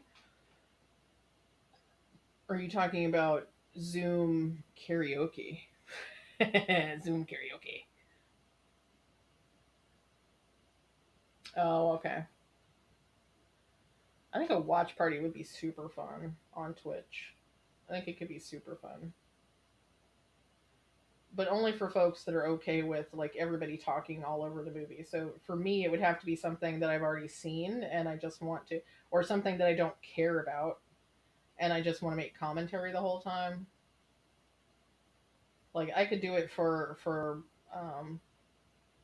like a silly horror movie that I don't care about because I don't mind talking over it the whole time. Just MST3K that shit. Waterboy and anger management. Yeah, those would be good ones.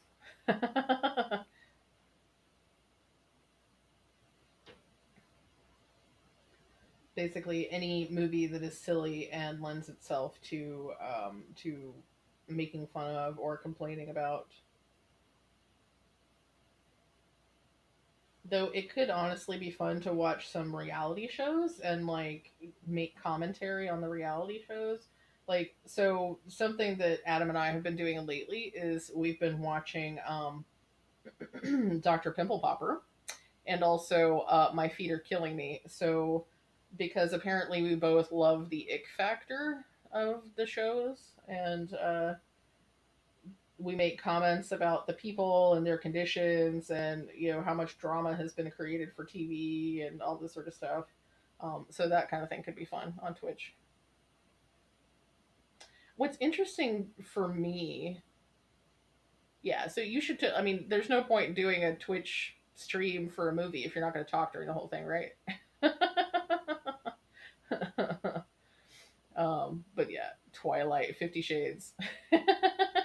50 Shades of sexual abuse. That's um but yeah, there's no point in doing it if you're not going to talk the whole time. But yeah, what's interesting to me is that in many ways the pimple popping is less difficult for me to watch than the foot show. And it's not because the feet are specifically more gross. It's because I honestly cannot handle the surgeries. Like when they do surgeries on people's feet, like it makes me hurt. And it's weird because I can watch shows where they do like abdominal surgeries and brain surgeries, and like that doesn't bother me. But watching people's feet get cut into, oh, that makes me cringe like you would not believe. Ugh. Oh yeah, 50 Shades was never romantic. It was never romantic. Not to anybody who knows anything. I mean, it's super creepy. Yeah, knee and elbow surgeries. I think it's probably anything that has to do with the like the squishy parts don't bother me. It's when you get to like cutting open around a bone. I just can't. I can't. Like, it's just, and the way they treat people's limbs and stuff, just like flopping stuff all over the place. I'm like, this is a person. Like, how are you cutting them open and just flopping things all around? Like, this is not okay.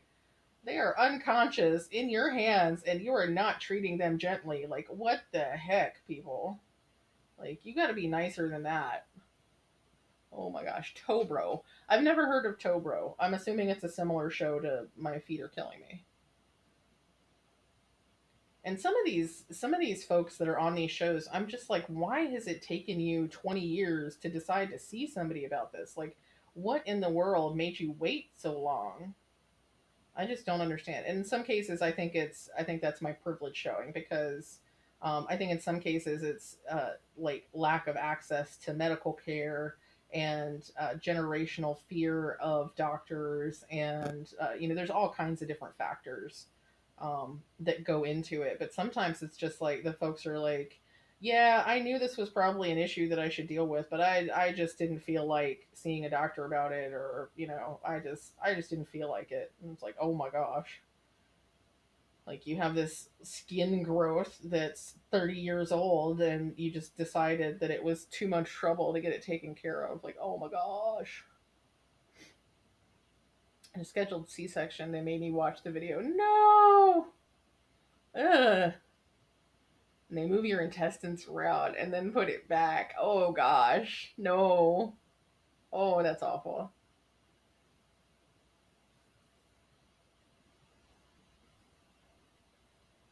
Yeah, yeah, butchers.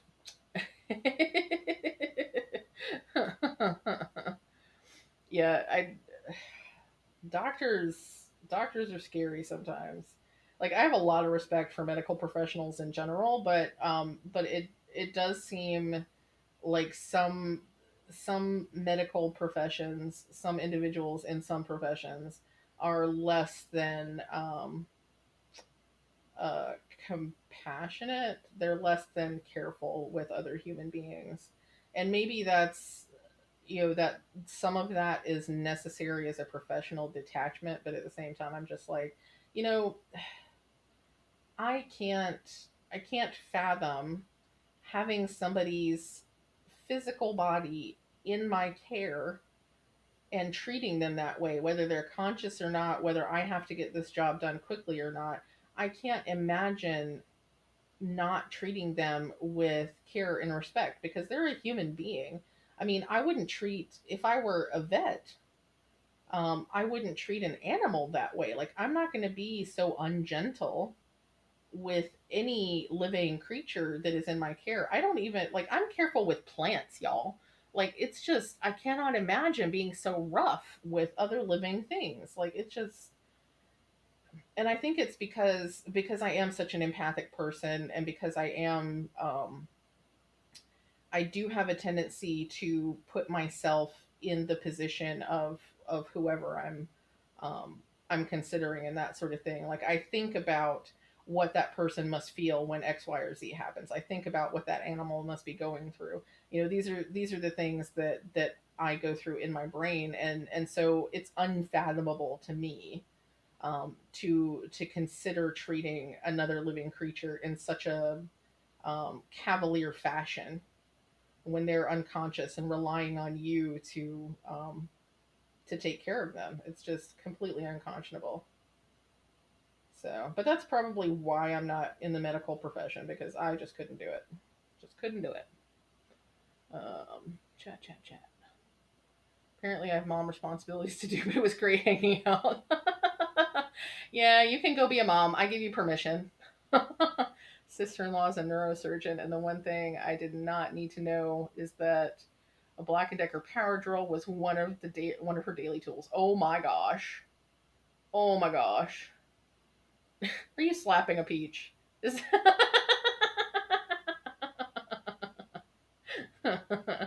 Oh my gosh! Goodness gracious!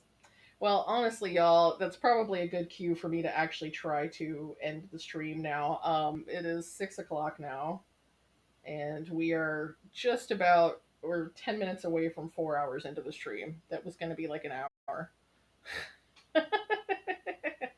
So it may well be time to go ahead and call it quits so that I can figure out what's happening for dinner, get my stuff put away, figure out if there are any adulting things that I need to do to get ready for tomorrow, which there might be, but I don't know what they are right now.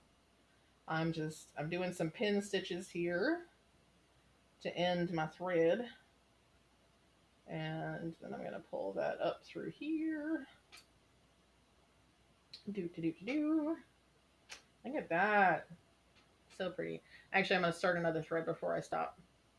Not a nice thought. Yeah, using a power drill on people is horrific. I know that's how they do.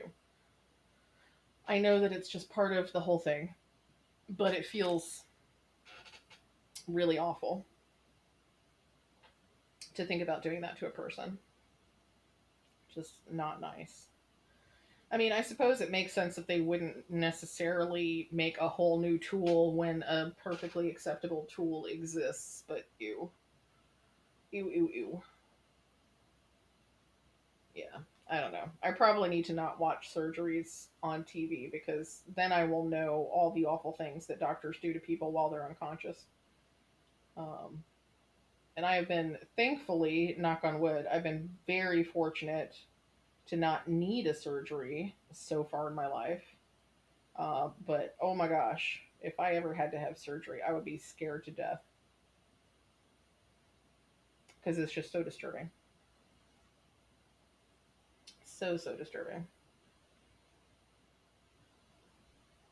Let me see.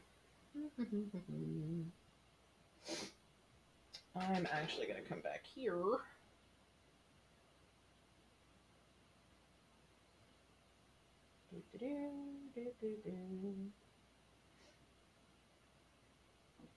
Oops, sorry. Keep bumping the camera.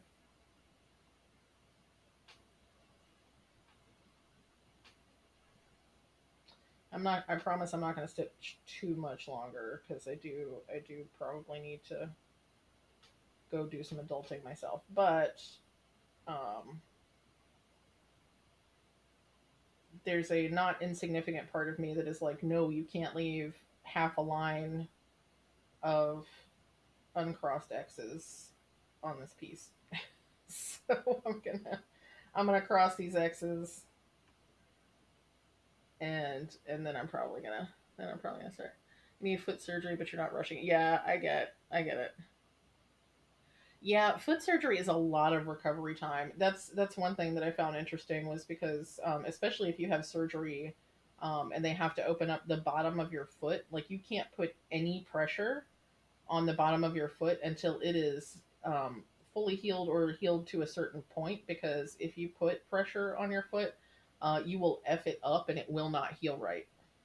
And the last thing you want is for your foot to have an open wound on the bottom that will never heal.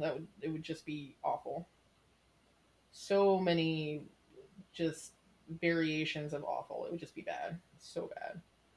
Um, so yeah, I would not want to have foot surgery. I don't want to have any kind of surgery. I don't want anybody rooting around in my insides, any part of my insides. So if I can avoid it, I will continue to avoid it for as much of my life as humanly possible. Because ew. Because very much no thank you. No thank you. This thread is getting all twisted on me. Why is it getting twisted? Why? I don't know why it's getting twisted. But it's not going to get twisted much longer because I'm going to stop soon. I can stop anytime I want. Right? I don't have a problem. I can stop anytime. Said every stitcher ever. Ever. Yeah, I'm getting wacky now. It's time. It's time. It's way past time. Okay. Do, do, do. But I keep stitching. Just keep stitching. Because I really want to finish this off, but this is more stitching than I need to do right now. I need to stop. I need to stop. Can't stop, won't stop. I keep saying that, yeah. Welcome to my mental illness. So, what you're hearing right now is what happens inside my head when I'm by myself. That's how the Sea King got done in 7 days. That is correct, Heike. That is absolutely correct. And this is why we were friends, because our brains work in a very similar fashion. Okay, I gotta clip off. I gotta clip this friend. I gotta clip my friend so that I can stitch over that. Okay. Goodbye, friend. See you next time. But yeah, this is the random just nonsense that goes on in my head when I am by myself. Um, just completely random, silly, nonsensical, everything. It's yep, it's weird. It's a weird place inside my head. And now you all get to listen to it. Aren't you so happy? My glasses are sliding off my face. Oh my gosh. Okay. Okay, I promise. I promise I'm gonna stop. I'm gonna stop. I'm gonna stop. But I do a couple more stitches. But then I'm gonna stop.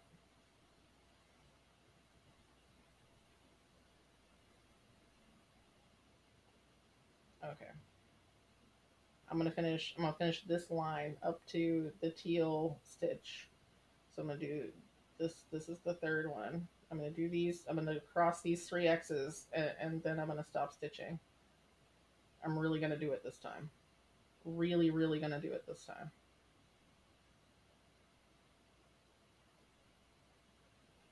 Okay. Last stitch. And I'm not stitching anymore, I'm just pulling it up. There we go. Okay. Okay. Just finish the flower.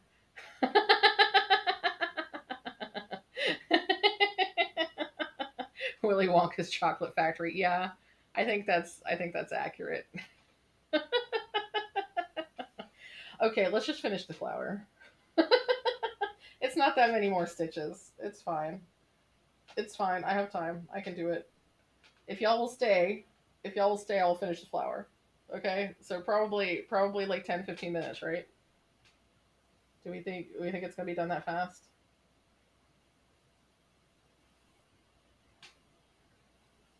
Okay. Just keep stitching, just keep stitching. I'll finish the flower, or at least the outside petals here, because this blue actually goes into this little inside part too, but I'm not going to do that right now. Win!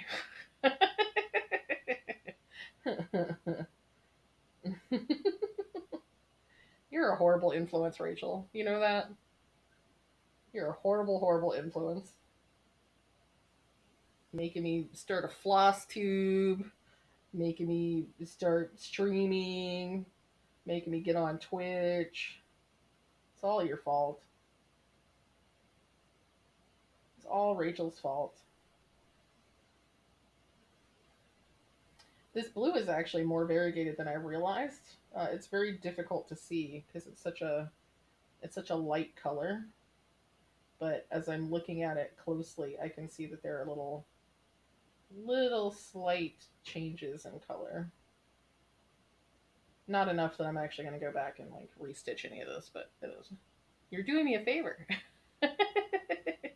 It would bother me. You're totally right. It would bother me. I got it to a point where I would have felt okay marking it off on Pattern Keeper and leaving that little bit, but I will feel better having finished filling in this part of the flower. I really will. And I should have hopefully have enough on this strand that I don't need to reload my needle before I finish. Hopefully I'll be able to get all the way to the bottom of the flower without rethreading. We shall see. This would be at least the third pole that I would have set up if I could figure out how to set up a pole. Like, how long will it take to get to the end of the flower? And then will I have enough thread to get to the end of the flower? Or will I have to rethread? though it's really not that big a deal to rethread. Since I'm just taking the one strand and folding it over and doing a loop start, it's actually pretty easy. Super easy, pretty fast. No color changing. I find that I'm going faster now too because I'm like, oh, get it done, get it done, get it done. Whereas before I was just like, I'll stitch and then I'll chat and then I'll stitch and then I'll chat. And now I'm just like, get it done, get it done. Do the stitch, stitch the thing.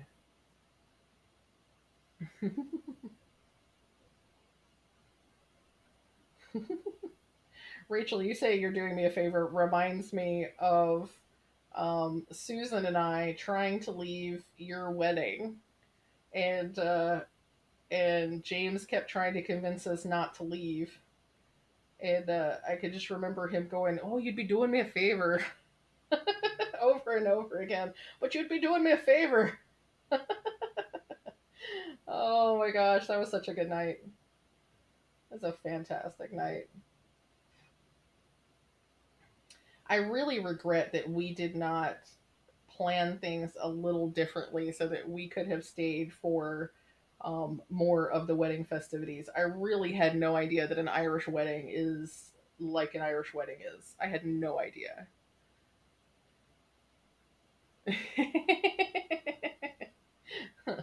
We didn't have an idea that we could leave. We just knew that we had to leave because we were exhausted. We'd only been in Ireland for like 14 hours or something.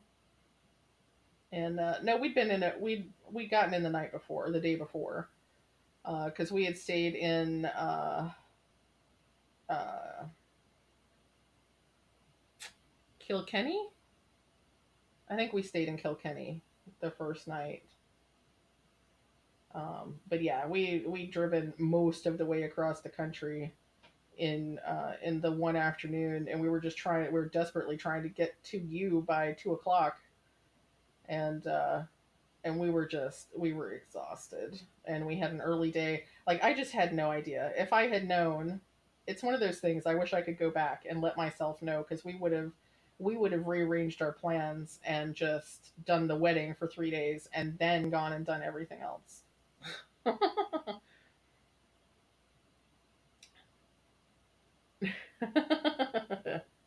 Yeah, see, if Adam and I ever renew our vows, um, if Adam and I ever renew our vows, I want to do an Irish style wedding. I really do. I don't want to do. I don't even want to do just an Irish style wedding. I want to do it in Ireland. Like I want to do a vow renewal in Ireland, as an Irish wedding, because I think it would be fabulous. Um, it would be so awesome. But yeah.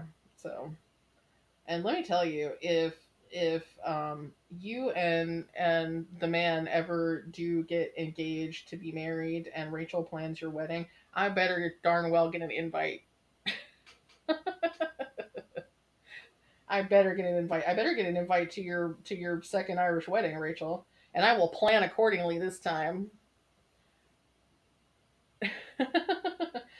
I don't recall there being any games. Like there was drinking, there was so many hours of drinking, and there was food, and there was dancing, and there was music, so much music, and there were these lanterns that wouldn't go where they were supposed to go because the wind was too high or something, and there was just so much. There was so much awesomeness, and none of it was silly games. There was no chicken dance. Um, it was just lots of like adult fun and so much drinking. So much drinking. You forgot the cake. Oh wow, I didn't realize that.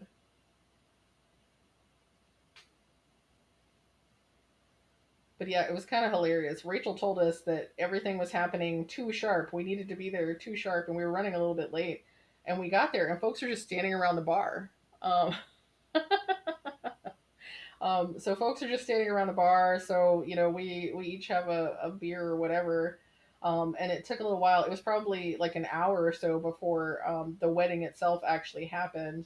And then after the wedding happened, then there were free drinks because we went back to the bar area and there was free alcohol available. We didn't have to buy the beer at that point. And so many different kinds of alcohol. And there were just hours of drinking while pictures and stuff were being taken. And then a little while later, there was dinner was served, and there was more. There was wine with dinner, and then there were more drinks after dinner. It was just, oh my gosh, you got to have a strong liver to go to an Irish wedding. A really strong liver to survive an Irish wedding. But oh, it's fantastic. It's an experience. The Irish don't do anything by halves, that's for sure. It's every mark of an occasion is really pretty extra, and it's fantastic. I love it. Free bar is very important. See, we did that at our wedding too, and people like I was so disappointed. So when Adam and I got married, we set up an open bar, and we had invited like 80 some people, and I think we had 50 something RSVP that they were coming, and then realistically we had 25 or 30 people actually show. And even though we had an open bar and free food and stuff, like people didn't hang out to party. So the wedding was at 5 and people hung out, but like um because we had to clean up everything and take it with us out of the venue as well. So the wedding itself happened, like our vows happened around 5, and we had dinner and food and drinks and stuff, and we had everything packed up and we're leaving the venue at 9 p.m. And I was so disappointed. I'm like, we're supposed to be partying. Like we had the venue until at least midnight or something like that. But people didn't hang out, and I was just like, I was so sad. So I wanted people to hang out, and they didn't hang out. But it is what it is. Look, the top of the flower's finished. It's finished. That only took like 10 minutes. I think that was less than 10 minutes. Okay, I gotta pull this back. Oops. Whoopsie daisy. All the everything is in the wrong place. So, yes, flower finished. Irish weddings are better than American weddings. Any other conclusions we've come to? But yeah, I was disappointed because folks didn't hang out longer. I was, especially at that point, I was so used to parties going into the wee hours that I was just like, what? But it was still a fantastic day. I remember that day with many fond memories and feelings. Um, and for the most part, I wouldn't do anything any differently because it was a fantastic day.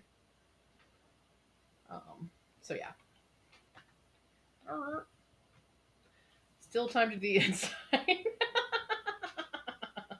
American weddings are almost non-existent by comparison. I mean, really. Okay, now Heike says I have to do the inside.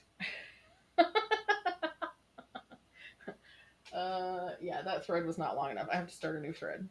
Okay. Okay, Heike. Just because it didn't take very long to do that last bit of the outside piece, I will do the inside piece too because it looks like it's only maybe 20 stitches. So we'll do it. We'll do it. I'm so easily influenced, at least by you two. I think it's just the three of us in the stream now anyway. It's just us. We should have just gotten on Zoom.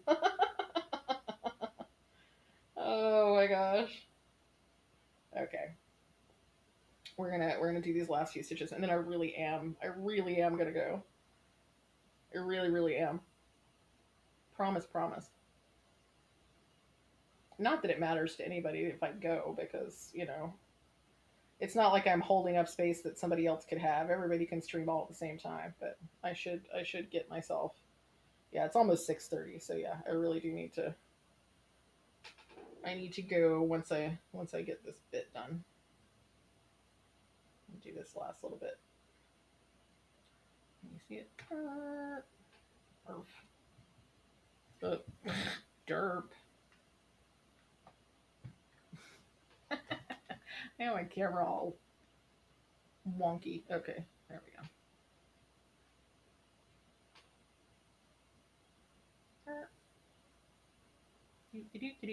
Yeah, I really am gonna go after I get this done. Because if I piddle around too much longer, then it's gonna be time for dinner, and I'm not gonna be ready, and then Adam's gonna get annoyed. So, which sounds like a really like husband's unhappy because dinner's not ready kind of thing. It's not that situation at all. We're probably gonna go pick up dinner somewhere. But it's a whole thing of if I'm not ready at the agreed upon time, then it'll be annoying, which I get. I mean, we discussed this ahead of time, and we're supposed to be doing dinner around 7, so I need to be ready. It's fine. It's fine. But this won't take but a couple minutes anyway. This will go quickly.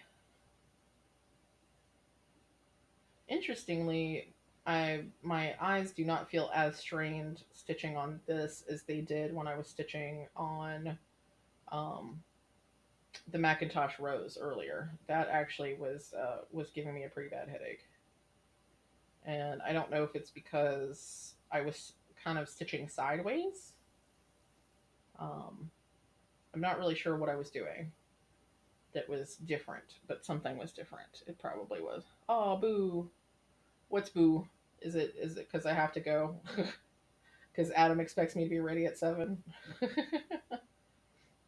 Yeah, it's a thing. This design actually stitches up so fast. It really, really does. The only thing that's been slowing me down is the fact that it's a little bit challenging to stitch on this fabric. But otherwise, it's going so quickly. I really love this design. I love the feel of it. It's very Art Deco, which is a style that I love, love, love, love. I love Art Deco. Art Nouveau is my favorite, but Art Deco is very nice also. Okay, there's the hole. There's the hole. Sometimes just is like that. Yep, it just is. It just is. Okay, so if y'all are around tomorrow, I'm probably going to try to do a quick lunchtime stream, maybe. Maybe. I will probably knit rather than cross stitching. Um, but I think a lunchtime stream would be fun. We'll see. Relies entirely on my day not being a full on raging Monday. Hopefully it won't be, but that will be a factor. Sweet. Quite a bit of time to get back into the yoga corn. I bet. I bet. I just can't. I have a hard time with yoga corns because I love it. I love the fabric. I love the way the design looks overall. But and the fabric's not difficult to stitch on or anything. But oh, the back stitching. Oh my gosh, it is intense. So intense. So like I really want to finish yoga corns, but I also really don't want to stitch it. Last 3 stitches. Needle, come on, work with me. Why are you okay? Last 3 stitches for today. Because I am far from the last 3 stitches of finishing this thing. It's so pretty. Okay, there we go. Now we're gonna redo everything. I probably will knit on pinions tomorrow. Um, I feel fairly certain that I will knit, and pinions is probably going to be the easiest. Um, I think I'm still on pinion 10, so there's. Or did I just. I think I just started pinions 10. I'll have to look and see what the next couple of rows are going to be like. As long as they're not super challenging knitting rows, then yeah, I'll probably work on pinions. If pinions looks like it's going to be too complicated to do while I'm chatting, then I may skip over to Snarkometer because one or the other of those should be in a section that's not too challenging to work on while I chat. So it'll be one or the other of those.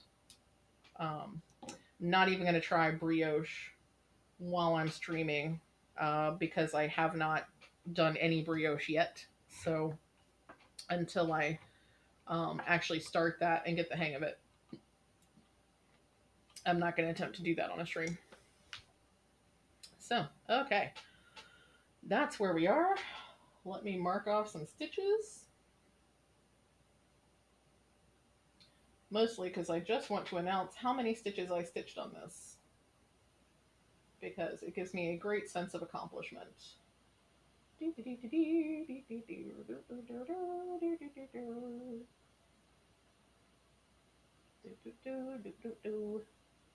Okay, that's all of them. Total stitches 197.